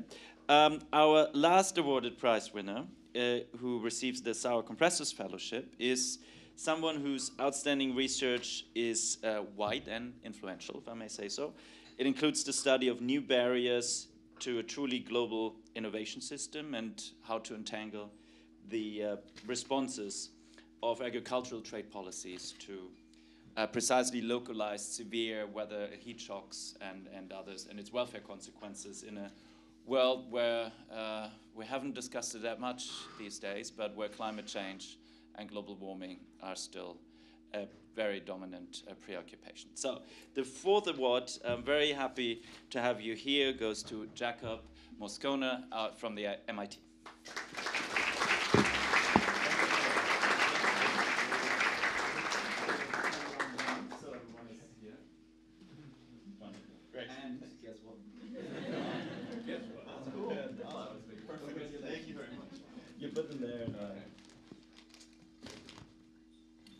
I keep this for you. Perfect.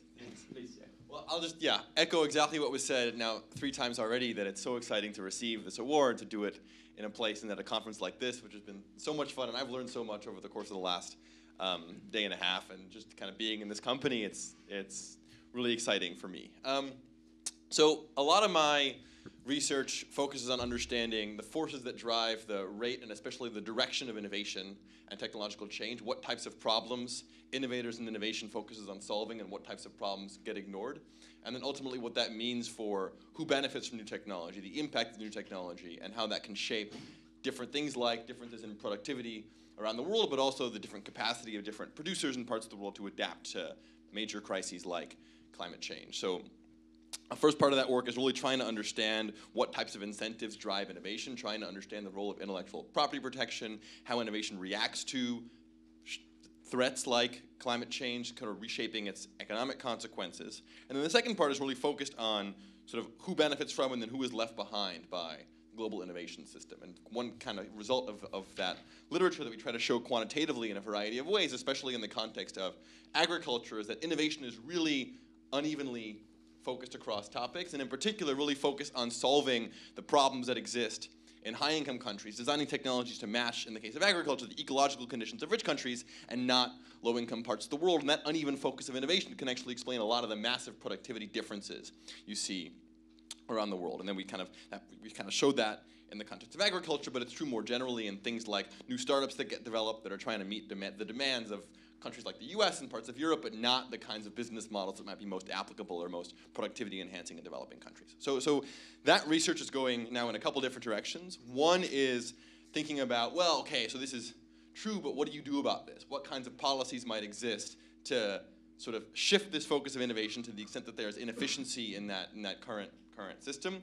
One area of work that we're doing is focusing on understanding the consequences of public R&D investments, especially public R&D investments in developing countries that you might think can undo this technology mismatch trap that exists in innovation.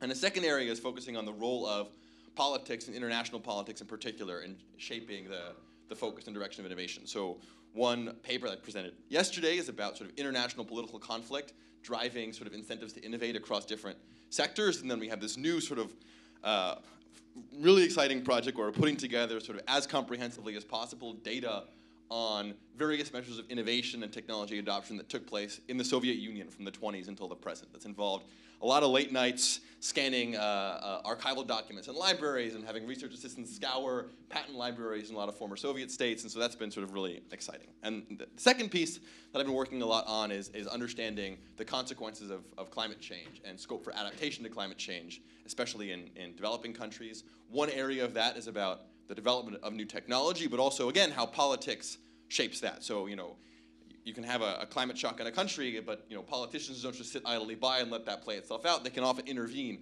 with policy, redistributing the losses across different interest groups domestically, but also between domestic consumers, producers, and the rest of the world. So that's one area that we're working on. Producers themselves can shift what they grow, or they can shift, in the case of agriculture, onto new land and lead to kind of additional sort of processes like deforestation that can exacerbate the initial consequences of climate shocks. Trying to think more sort of holistically, comprehensively, and empirically about how about the impacts of climate change, and then also how all the various economic and political reactions to climate change sort of reshape and reconfigure its overall consequences. But yeah, thanks so much again, and I'm really excited to be here.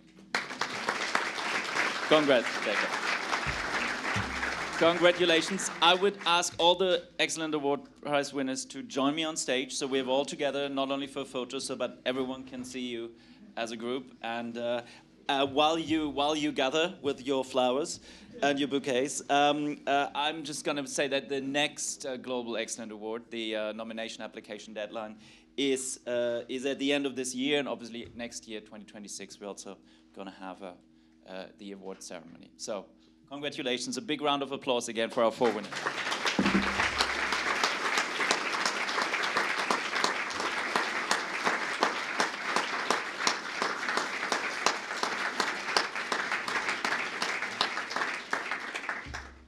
Fantastic, thanks so much. I have, before we move on to, yeah, please, you got, yeah. Before we move on to to Paul's keynote, I hand over to Isabel for the ceremonies. I wanted to highlight two new things. We've just awarded the Excellent Award winners of 2025, and I mentioned the application deadline or nomination deadline for the next year. But there's also two new initiatives that we at Kiel, joined with our partners across Europe, are taking to, let's call it, to help and breed the next generation of Excellence Award winners. So the first is we've just announced the Albert Otto Hirschman. The O stands for Otto. He was, as you know, a German Jewish economist who went to the US and became the intellectual founding godfather of Geoeconomics. So we've just launched, joined with CEPR, a new flagship program for outstanding young researchers in international economics. It's a selective, cohort-based, up to 5 postdoctoral participants per year starting in September 2026.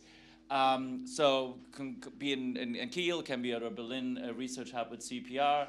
The idea here is really to have independent collaborations, a structured postdoc program to help grow the field and produce lots of innovative and exciting research. We'll have lots of career support. The other thing, going even one step below, because we really believe in growing and nurturing the field, is we have, thanks to a foundation, been able to set up what we call the Next Geo network, so a European network for doctoral students in Geoeconomics, a Europe-wide initiative to connect, train, and mentor the next generation. We want outstanding PhD students and early postdocs in economics and related fields to come together, bridge a gap in the academic training and networks. And again, it's an annual cohort program, up to 10 early careers scholars per year, and they go into a training cycle, they meet each other regularly, and they help network across the European institutions that are included and really grow the field. And I see Matthias there. There's all kinds of little hotspots of geoeconomics across Europe, and we're trying to bring them together and really have a European cohort that looks at these issues. That was it from my side. So keep your eyes open and tell your students and your co-authors and contacts. And now, Isabel, my great pleasure to hand over to you and sit and listen and learn. Thank you. Thanks very much. So now we're going to move to the second keynote of the conference, which is kindly given by Paul Antràs. So I don't need to spend too much time saying who Paul is. He's been in Harvard for a few years now. He's a leading scholar in international trade. He's been shaping a whole field on the functioning of global value chains, studying their impact, how they've been, what is the size of those global value chains, and how the organization of production at the worldwide level is changing a number of things that we think about in international trade. So Paul, thanks very much. Before starting, I need to announce that after the session, you should not directly run to Saint Thomas for the food, because we are going to have a group photo, so please keep around. And we are going to do it in front of the building, so just like stay a few more minutes and we'll have the photo, and then you can run to Saint Thomas. So.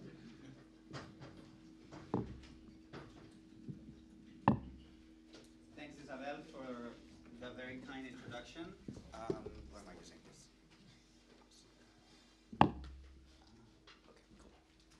It's great to be here. It's an honor, obviously, to be here. And it's been a lot of fun. This is my first Geoeconomics conference, and I absolutely plan to come back. I've learned a lot, and I'm very interested in this area. Now, I've entitled the lecture Global Value Chains and Geoeconomics. I don't work on geoeconomics. I've done a little bit of work. I might come back to this. But it felt a bit weird to come in and not say anything about geoeconomics. So what I'm going to do is I'll begin talking about something that I know a little bit about, and then I'm going to use that as a springboard to try to kind of have something to say about how what you folks are working on might connect with what I work on. Some of those connections have been made, and I'll try to be fair to the literature, but if I'm not wrong, I think there's some interesting areas that haven't been explored. So I want to put those on the table, and feel free to come over lunch and tell me that whether it's been done or whether it's not something someone should be doing. And then, you know, I haven't worked a lot on this area, but I did some work in the early 2010s, and I read Hirschman, and I read a lot of stuff, and had some ideas. And I've seen a lot of this ideas been put to fruition very nicely, but there's some other stuff out there that I'm less sure that has been tackled. So I'm just going to put it out, and then again, you can tell me whether it's done or not, and whether, if it hasn't been done, there's a good reason why it hasn't been done. Okay?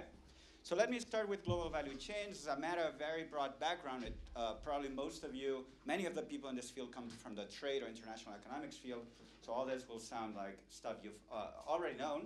But obviously, trade is something that's happened ever since humans have been roaming the world, I guess. There's this very nice paper on trade in central Anatolia in 2000 BC. So we have documents of just how extensive trade was even back in that period. We also have been thinking about trade, and at least for 200 years, since David Ricardo, we have a good sense of why do we go through the pains of interacting and trading with with individuals that might be at very far places.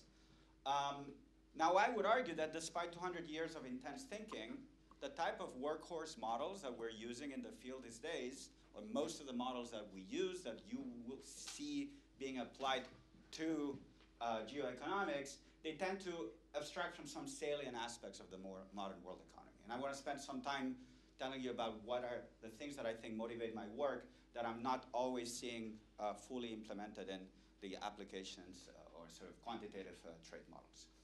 In a nutshell, what I have in mind is the idea of globalization of production, input trade, global value chains, big lead firms organizing production.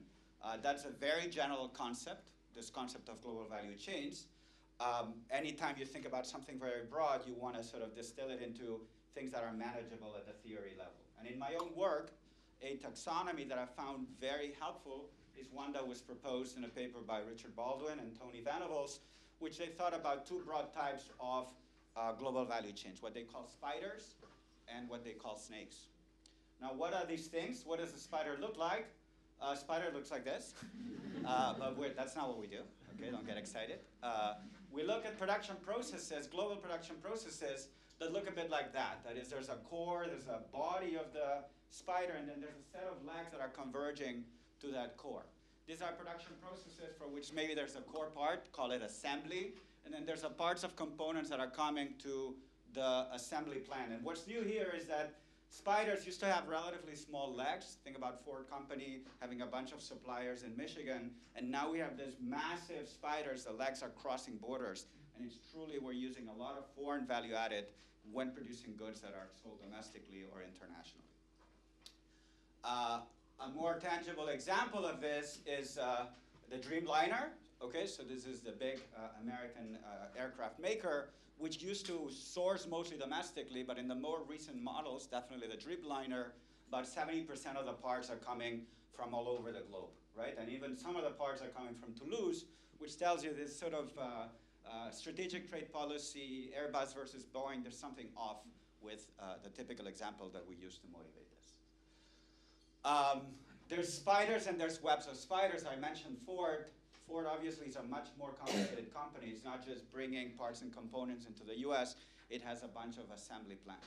Now that, you know, they're not often going to say that. So if you watch American football, at least a year or 2 years ago in the US, that have this big commercials about the F-150, a guy with a very deep voice saying how Ford is fully committed to America, 100% committed to America.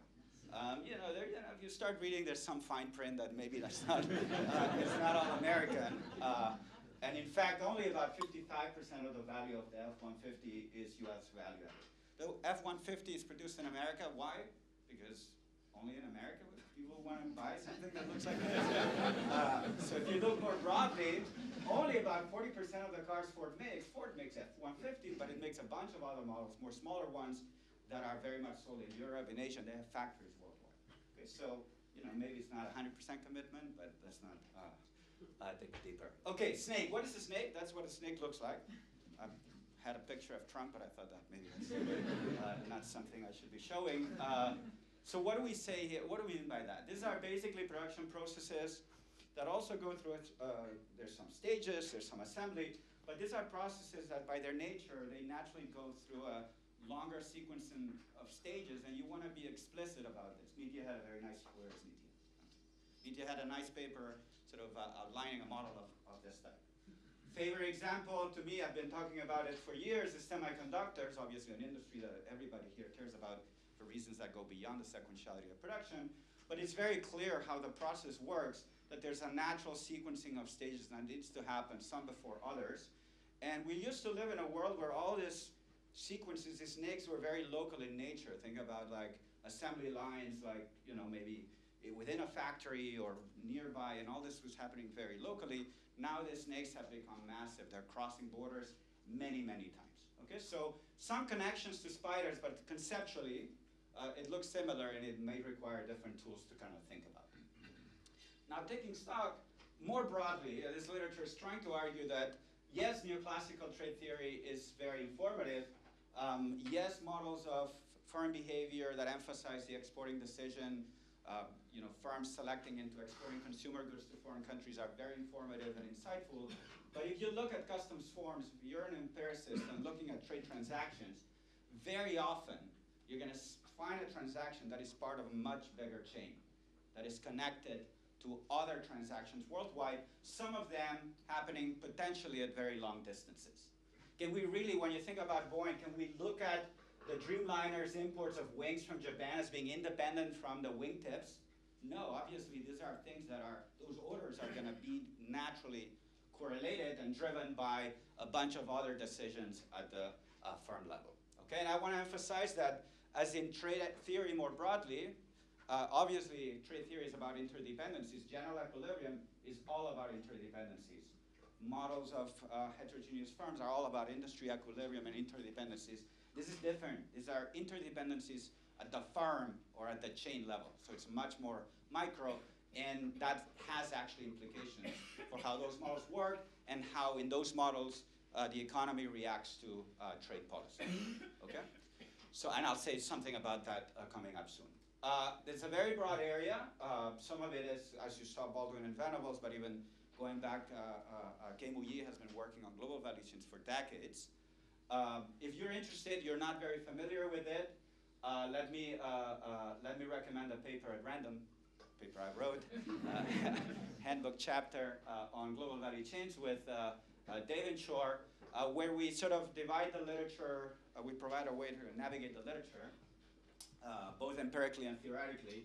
Empirically, we connect with the literature on measuring this, right? So I haven't put some aggregate numbers, but believe me, this is not just two companies. If you look at aggregates, it's very noticeable that global value chains are shaping world trade. And those figures that I haven't shown would come out of major efforts from economists, from institutions trying to construct world input-output tables that actually illustrate to what extent, when we observe trade flows, they're actually embodying a lot of foreign value added. It's not just domestic value added. Okay, so there's macro measurement, but obviously there's a bunch of people working very often with data from particular countries illustrating just how firms in their countries participate in global value chains, how much firms are not only selling, exporting, but they might be importing, how much they might have foreign operations, foreign suppliers, so on and so forth. So firm level measurement. On the theory, very similar. There's sort of the macro modeling, which is something that I see now pervasively used in the field of geoeconomics, which is we know that we need to think about global input-output links. So let's write down macro models where the unit of analysis is going to be the country/industry, and make sure our models are consistent with this idea that a lot of what we trade is inputs, not final goods. Okay, so definitely a lot of work on that, very often associated with versions of Eaton and Cordham, say Caliendo Parro, and follow-up work. There's other type of modeling which is more micro-based, not at the country/industry level, but emphasizing that maybe the right unit of analysis might be the firm. You really want to think about these value chains as coming not from abstract production processes, but from firms that are selling certain types of goods, that need to produce those goods with certain types of production processes, and they're making active organizational decisions in figuring out where should stuff be done, where is assembly, where are we buying these parts, components from. very often, this literature is concerned with macro aggregates. We want to build macro aggregates, but the sense is that to provide more robust predictions, we might need to start at the micro level. And then there's policy, there's nascent work on policy, and there's good work on it, but it's still not, I think, as developed as one would have hoped. I think, some of the work that I'm seeing in geoeconomics is partly connecting with that, but there are aspects that I think are understood empirically, that the policy effects in these models are very complex, but the theoretical aspects of it are less worked out. So briefly, what have I done myself on this literature, and it sort of matters for the things that I'm going to talk about later. I've done a little bit of work on various of the things that I mentioned before, but most of my work, or the work that I'm sort of perhaps most proud of, is work that is really trying to kind of think about this at the firm level, okay? And very much inspired by my colleague's work, Mark Mellitz, who very much emphasized to understand exporting, you really want to dig and start with the micro level and then aggregate up. I basically believe that's true, but it's true more generally in that the exporting decision is an important decision if you want to understand exporting, but you're not going to understand exporting if you don't understand importing. A lot of these export decisions are driven by marginal costs, which are partly shaped by how are you producing stuff, which might be shaped by importing. At the same time, firms are not just selling goods in foreign markets through exporting. I showed you Ford, for instance, has most of its production is abroad.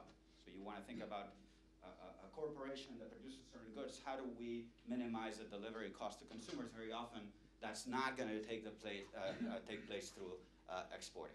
Okay, so this idea that if you want to think about global value chains and how they're laid out and the role of firms in doing that, you're going to need models that are going to be more complex. So that's going to be harder, but you're hoping that you're going to get a rate of return in the sense of getting predictions from the model that are sharp, a little bit more nuanced, and that maybe are more in line with some of the things that we see in the data. There's other stuff beyond the firm level dimension that I've spent a lot of time on, including some work with Bob here in the room, for instance, which is acknowledging that if you just look at the previous pictures, and it's not just that they're big firms mediating a lot of trade, but a lot of what they're buying is really specific to what they do. That is, the type of car parts that Ford is buying are not the same ones that Chevy is buying, okay? So there's a lot of customization, small markets, search and matching frictions, transactions across borders. Naturally, there's issues of contract enforcement, which are relevant for final good trade, but perhaps less so because there's less customization. So in my younger life, I spent a lot of time thinking about this, less so more recently, but I think it is quite important for understanding some of the features you see in the data, and I might come back to this. Broadly, what I've been spending my last maybe 10 years or so is trying to understand, if I think about trade transactions through this GVC angle, and I try to build models that explain them at a broad level with a big brush always, like that's what we do in theory, but with that big brush, I try to push it and analyze the data and estimate models that try to fit that data through the lens of those models.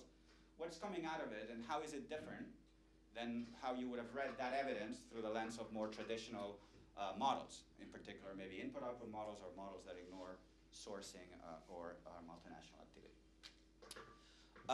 Maybe that in a trade audience, I could skip the next couple of slides, but I understand that there's folks here that are coming from different areas, so I feel the need to kind of tell you a bit more,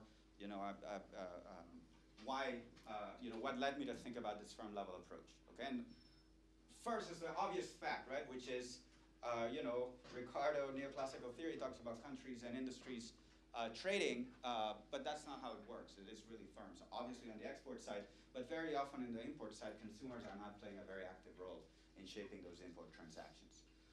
In addition, we know that it does matter to think about the firms, because firms, even within country and sectors, they behave very differently. The number of firms that export or import, the share of those that export or import are often very small, and those that do so, they tend to be very large. If you look at the top 1% exporters and importers in the US, you get about 80% of US exports and imports. That's aggregate. If you look within sectors, those shares are probably much larger.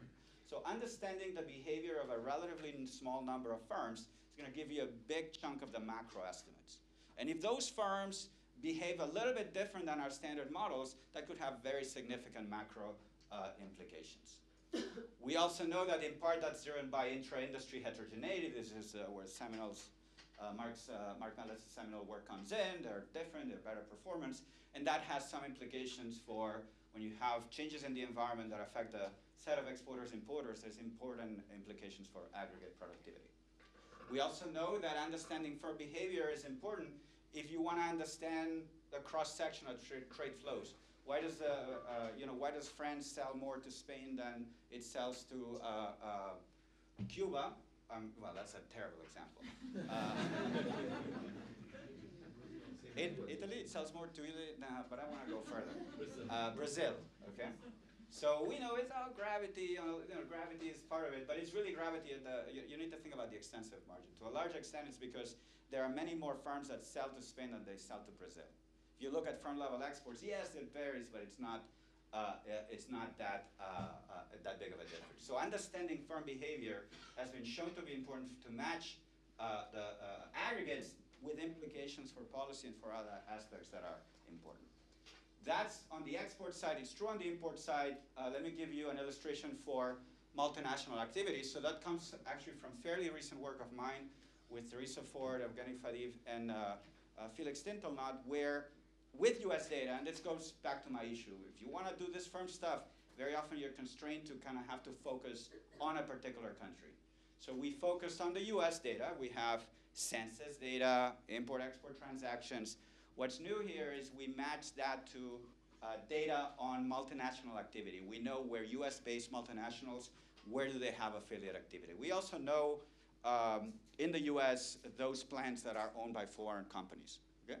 So we can do counts, and for instance, in the US, there's, this is data from 2007, it's a bit dated, but I don't know if it's much different now. There's about 250,000 firms that do some manufacturing. Of those, only about 1.5% are either multinational companies, US companies that invest abroad, or plants that are foreign owned. You see that US-based multinationals are very small, like 1550 out of all these firms. Yet, if you look at their employment relative to the employment of all these guys, it's more than 50%. If you look at sales, it's more than 3/4. If you look at exports and imports, well over 80%. Okay, so high concentration of exports on imports on relatively, obviously very large companies. That's what we understood from previous work. But what I'm emphasizing here is that these are companies that are not just large, but they're also doing stuff in other places, either because their headquarters are abroad or because they have affiliates abroad. You might say, well, but how many of these just have a little retail center? How big is their foreign stuff? It's actually very large.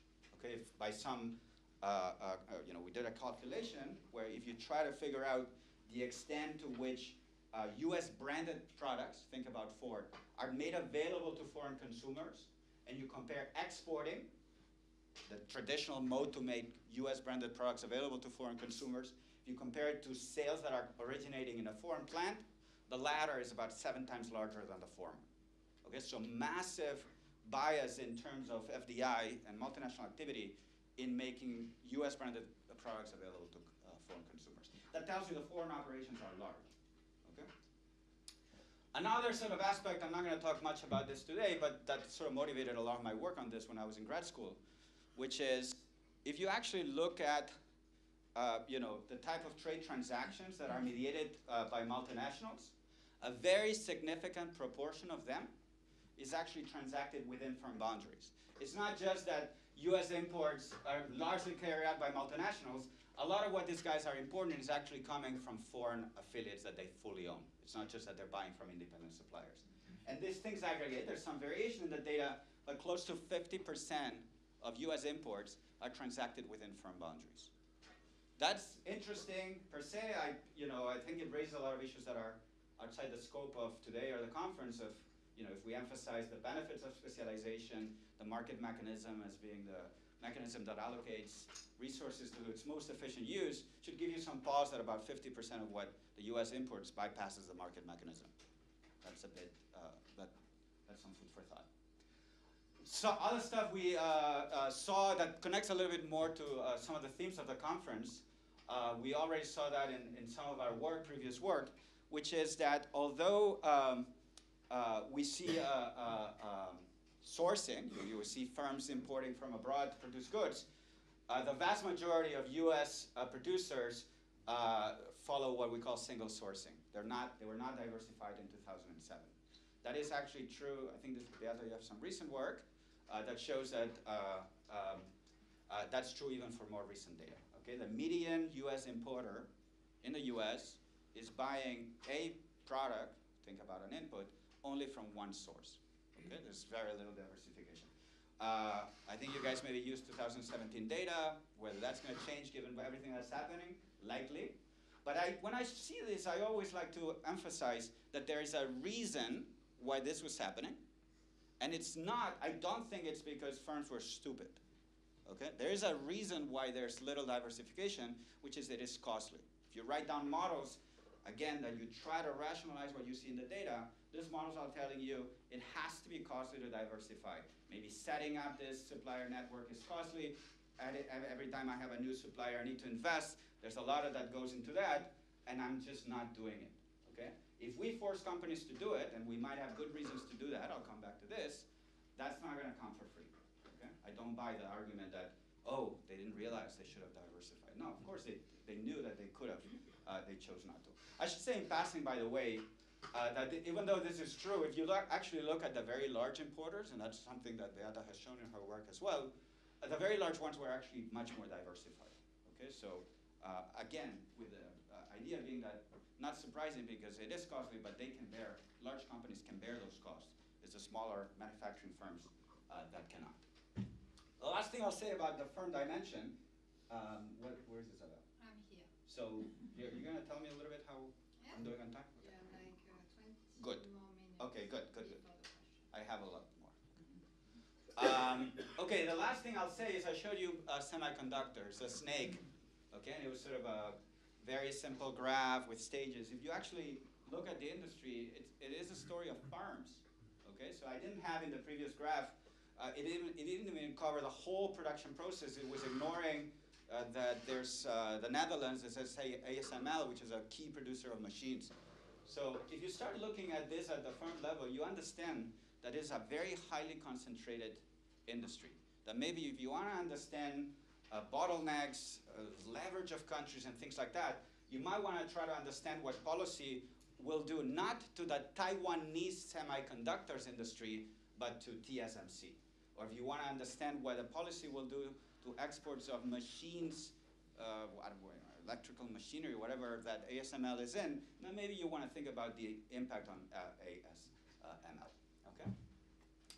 All right, so that's the background. The work, I'll let you dig deeper if you are not familiar with it, but there's work trying to take these ideas and putting them down in models and try to see what we learn from it. Is it easy? No. When you move away from canonical models of exporting with constant marginal costs, and you tackle and you embrace this idea that you want to think about firm level or global value chain level interdependencies, things become trickier. Firm level problems are not your standard 0-1 problems, they become combinatorial optimization problems. So this literature had to kind of go and start reading OR and other literature to try to solve firm level problems. Then there's the aggregation at the macro level, but that's easier. I mean, aggregation you can do very quickly, but solving the firm level problem is not easy. Okay, and there's been advances in the literature. It's a very active literature in the field. What do we learn from this? Okay, there's a lot of sweat and blood in the background. I'm not going to show you that, but what did we get out of that? Okay, so these are models that basically are able to account for some salient features. For instance, the granularity in the data. That when you look at just the huge share and the relative size of very large multinationals versus small ones, we don't typically think that that reflects differences in the inherent ability of the people running these companies or differences in the inherent appeal of those products. Yes, there's some underlying heterogeneity in the core productivity or core appeal of products that they built on, but through their actions, through their sourcing, through their exporting, through their foreign operations, firms were able to leverage that and achieve much bigger scale than other companies. So the rise of superstar firms, I think, has some to do with globalization. We've also learned that if you want to think about income competition shocks, which are, if for no better reason, they're important to understand why we're here today. I don't think that we would be here today without the China shock and the sort of impacts that the rise of China has had on many labor markets worldwide. If you want to understand that shock, you need to probably take into account that it's not just an import competition shock. From the point of view of the US, yes, there's a bunch of producers in the furniture industry, maybe the remaining textile industry that they were wiped out. But many of the firms in US manufacturing, they actually benefited from the China shock. Think about Apple. I'm not sure Apple would be as large today if it hadn't had the ability to produce iPhones and iPads in China. So for many firms in the US, the China shock was a reduction in marginal cost, which obviously led them to expand. When you expand, you're buying more from China, but maybe you're also buying more from Mexico. Maybe you're hiring more people in the US. The labor market impacts of the shocks are much more nuanced when these decisions are interdependent. Shocks that are happening in China might actually have an impact on US labor markets that might not be negative necessarily. There might be some positive aspects of it.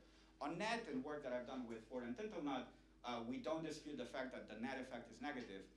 The point we made in the paper in 2017 is that there's a lot of gross and net, the gross creation and destruction. The net might be negative, but don't sell it as something that is just bad for everybody. In our work, many other work that has looked at the tariff implications, the impact of trade policy on those models, they're going to operate differently than in standard models in which foreign competition is, they're basically producing final goods and they're competing with our final good producers. If you think about tariffs, they affect production in much more subtle ways. To give you an example, not chosen at random, okay, we're here in part to honor Lydia. In her job market paper, she showed very much that a steel tariff in the US obviously is something that's going to benefit steel producers, but you absolutely want to take into account that this is not a standard tariff, this is a tariff applied to an input, okay? I don't think a lot of people are eating steel. So it's mostly an input. You want to think about the downstream effects. And the downstream effects are naturally going to tend to be negative because the input tariff is increasing the marginal cost of anybody that uses steel. So that's pretty straightforward.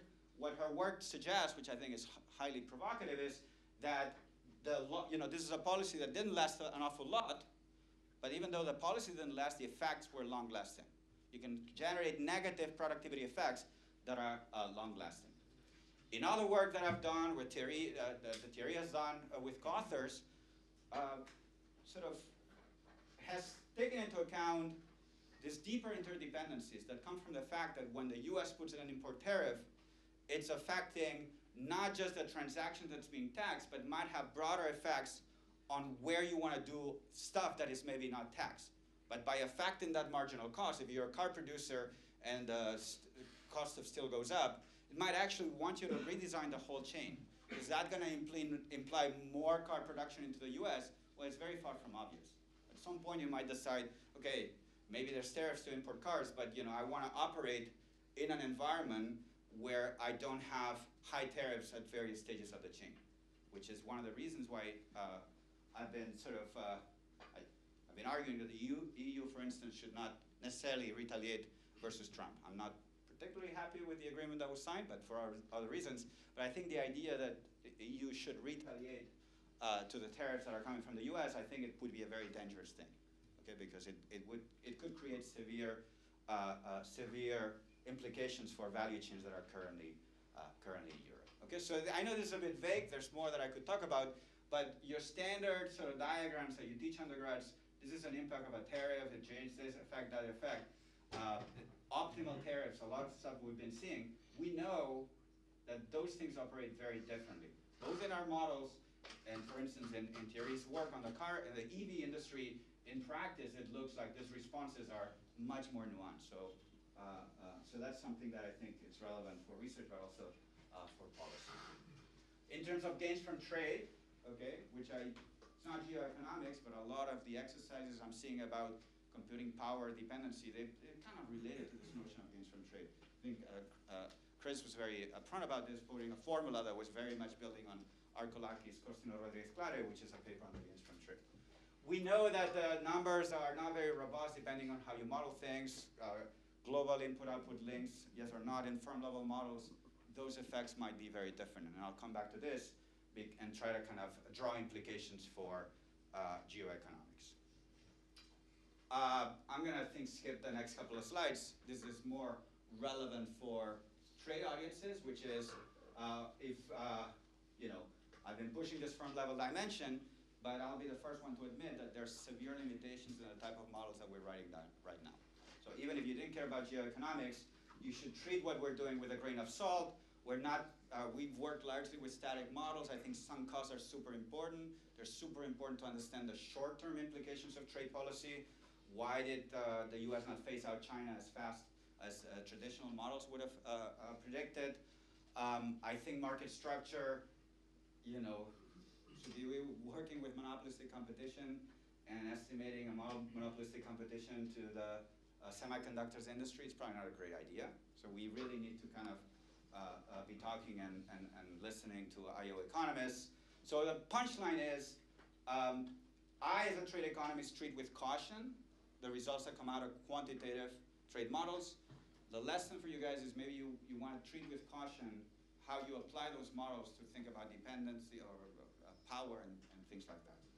To put a picture that might illustrate this is coming from Lashkar report in the JIE 2021, which is using state-of-the-art models at the country industry level, so this is not firm dimension, it doesn't have sunk costs and all this stuff, to think about the global implications of a tariff war.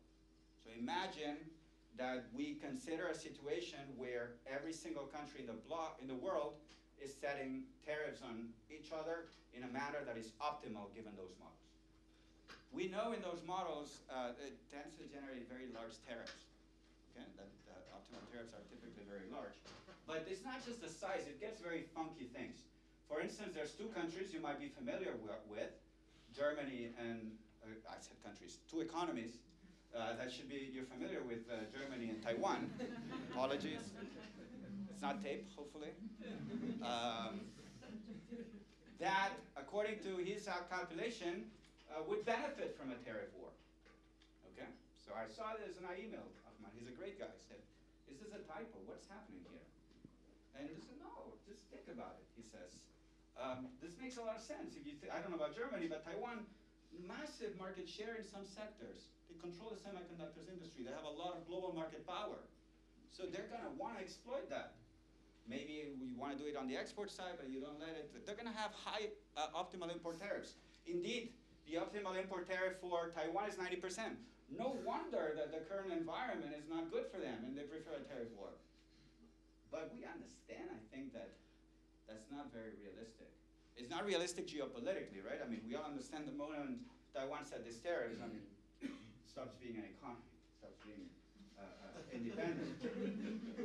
But it's also for the models. I mean, if this is TSMC, do we really think that this is like something so ingrained in Taiwan that if they start putting very high tariffs, semiconductors are not going to move away? Of course they are. There's a lot of efforts already from other countries trying to move away semiconductors from there. Okay? So I just think there's something off with the models. Liberation Day, you look at stock market responses. If you thought the Taiwanese stock market went up, no, let me tell you it didn't. Okay, it tanked by 15%. So treat that with a grain of salt. And again, I am mentioning this because I do see this apply in many of the things that you guys are doing. And it should give you some thought. There's a lot more to do on the empirical front, but I'll skip and I'll spend at least 10 minutes on geoeconomics. Okay? So, and this is an outsider's view, okay? So again, come see me later, tell me why I'm wrong about what I'm going to say, because I'm likely wrong. Why do we care about this? You all know geopolitical forces matters. As trade economists, we care about because we know that more and more trade is sort of affected by this blocks. If you look at trade growth in the last few years, more and more it's happening within blocks, less and less between blocks. I have some ongoing work with Presbitero at the IMF where these are just standard unconditional numbers. If you put it in a gravity and try to see to what extent alliances based on UN voting tend to shape trade flows, we do see that misalignment, according to UN voting, is having a more and more negative impact on trade flows. We know, I think trade economists have known always that free trade is not always optimal, right? If you have a country that, if your country produces nuclear warheads, it's probably not a good idea to sell those nuclear warheads to countries that are not aligned with you. What's new here is that it's not about nuclear warheads anymore. We're talking about semiconductors and a bunch of other goods that are dual use in nature, that we maybe thought about them as manufacturing goods, but we now understand they have the ability to affect conflict and relative power. So a former student of mine, Max Alexiev, has documented, for instance, increasing categorization of goods into dual use when they were not treated as that before. The concerns, I think, and I think that's why I'm here, that you guys invited me, there's a sense that this is particularly relevant for global value chains, in part because they're very obscure. Governments often don't have a good sense of what their companies are doing, who they're doing with, and there's the sense that although firms might be predisposed to not do something that is bad for national security, they often might not have all the information at hand to make sure that those choices are not problematic. We also see, and that's a theme of the previous session, for instance, an increasing weaponization of trade policy, and I mean, you're all here for this. You know this is not a fact. Okay? This is going to stay. There's no clear sense that in 5 years we're going to be thinking about what we were doing, talking about these issues. So why am I excited? I've largely been a consumer of geoeconomics. I started thinking about foreign influence in the late 2000s, early 2010s, and did a lot of the reading, Hirschman, and all the stuff that has inspired current work. But you know, I've been sort of focused on other stuff, so I haven't sort of gone back much to it. But that's not going to stop me from weighing in and telling you areas that I think might be interesting to study, and also I'm going to try to make quickly a broader point about optimal policy. Okay, so I'm going to go quickly because of time's constraint, but at some level, of course, GVCs are at the core of the recent literature. You're all talking about we're in a fragmented world and now we depend on other countries, but it's not that we depend on them to get potatoes. I mean, we understand very often it's critical inputs that are parts of global value chains. These are not just consumer goods. It is also true that for non-military goods, it is not governments or countries that depend on those things. These are firms. Okay, so we often, in modeling, we think about governments concerned about this, but firms themselves often are going to be worried about it. And that's my call to kind of think about some of these issues more at the firm level. And I know some of you are doing that. But let's move out a little bit on just the government is concerned about this. Let's have models where firms are making decisions that partly internalize that. And let's understand what are the firms not internalizing. Okay, and have models that very more clearly show you what is relevant. That's obviously also for power leverage. The leverage of a country is often coming from a company. It's not coming from the country. It may come in terms of military power, but when we think about trade power or dependence, or however you want to call it, that is very often tied to firms, not countries. We also, on the empirical front, and I really appreciate what Clay was talking about, Chris was talking about yesterday, you know, looking more at firm level data and trying to identify either choke points or sort of leverage at the firm level rather than the country level. In terms of normative aspects, something that maybe has been, I haven't seen it in the conference, I haven't seen it a lot, it's something that goes back to Ray Vernon's classic Sovereignty at Bay. The idea that these multinationals that I showed you are so large, they're also very powerful. And they very often have big impacts on decision making. Okay? We think about governments as doing this and that, but very often governments are captured by special interests, and more, you know, particularly so in this world with very large companies. And it's sort of what I'm saying is it's not just about these companies being large, but very often they have foreign interests. And that sort of interfaces with a lot of what you guys are thinking about. At the same time, we were in Sovereignty at Bay. Now is it a bit like Capital at Bay? What's up with President Trump now taking a stake on all these companies? That's blurred a lot, this distinction between firms and governments that we used to have. I know that sort of undermines some of the things that I'm saying here, and that we seem to be moving in a world where governments and companies are going to be more and more aligned. But I think that, you know, does this make sense? If it makes sense, why? I'm not sure I have a very good idea of why was that done, and if there's a way to rationalize it. If it's a bad idea, why is it a bad idea, and how bad is it going to be? Now, the last point I'll make is about optimal policy. Okay, so and it's a broader point about geoeconomics and how to think about how it shapes policy. So how do we think about trade policy in economics? Various ways, but there's sort of a baseline, which is optimal policy, and trade is optimal trade policy. We've seen variants of that today, where you have benevolent governments maximizing social welfare. We understand that, like Vernon was saying, often governments listen to what firms or special interests have to say. So obviously, in some cases, politicians are not just maximizing social welfare, but they want to get reelected, or they have some ideologies they want to push. So that's well understood. I have a much harder time understanding, I've mentioned here Putin, but understanding Trump with these lines of models. It's going to be very hard for me to write down models to understand why Trump has been doing what he has been doing since April. Okay, so you can appeal that to national security concerns, but precisely my call is, can we think a little bit harder or more explicitly about this? And it looks a bit messy, and you might say, it's sort of tempting to say, let's not try to explain this because it's foolish. It's just this guy doesn't know what he's doing. Okay, but I think we need to kind of take a step back and think about what is it. If you try to be nice, you might say, well, a lot of it, what he's doing with Canada has to do with the North Pole Passage, so maybe there's national security concerns. They seem very important now. And that begs the question of why did the Washington Consensus era of lowering tariffs basically ignore these issues? And now all of a sudden, they matter, and we seem to care only about this. If you go to DC, they'd say, if you tell me that these tariffs are going to cost 5% of GDP, I'm going with it, because I'm really concerned about national security. How do we click, it's on, it's off, it's very strange, but it's very interesting to think about. So I think we need more work, and I've seen work that has this flavor, but not very explicit of what is the social welfare function here? We care about consumption and national security, but how do I add this? Is it a row, a probability of war in this? It's all, everybody that I've seen, or the ADAs in your paper, John, right? So we understand, we care about all this stuff, but we don't want just parameters. We want to understand what is it exactly. What is the social marginal rate of substitution between real income and national security? Why is it very low at some points and very high at other times? What is the trigger of that? So we need to open the black box of this. At some level, what a lot of you are doing is pre-Grossman and Halpman. Grossman and Halpman, this is not a paper that says we put a higher weight on producer surplus. That had been done 20 years before. There's a whole literature on political support functions. It's Grossman and Halpman came in and said, well, let's think about how lobbying works.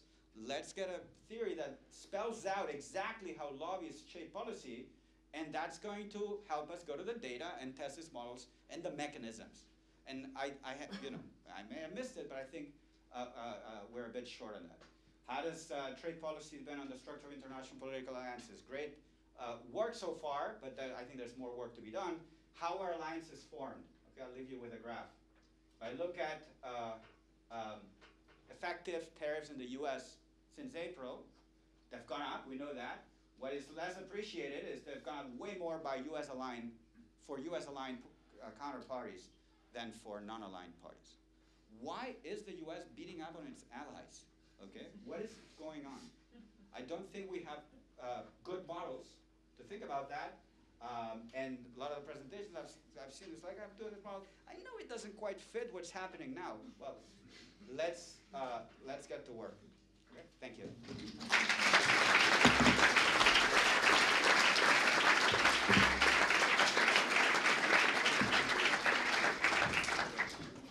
Okay, good, great. So we have like 10 minutes for questions. I'm sure there will be some. Okay, let's start. Hi, Paul. This is Alberto from BBB Research in Spain. Well, first, congratulations for the presentation. 2 points. You point that there is costly the decision of location of the companies. And in fact, last year, for example, we were waiting in our bank that some nearshoring decisions in Mexico or Turkey or so, but they didn't happen. it was in the media, but in the reality, it was much less than we were expecting. I think it's really in line with what you explained. My second question is that in the literature of global value chains, there is not too many about the service flows, right? I think, what do you think about it? It is the same logic, or it is totally different? I'm telling you that because, for example, some banks could be considering now where to make the next strategic decisions or investment, and maybe this is more easy than in the global trade case. So can you elaborate or some reference of that? Thank you.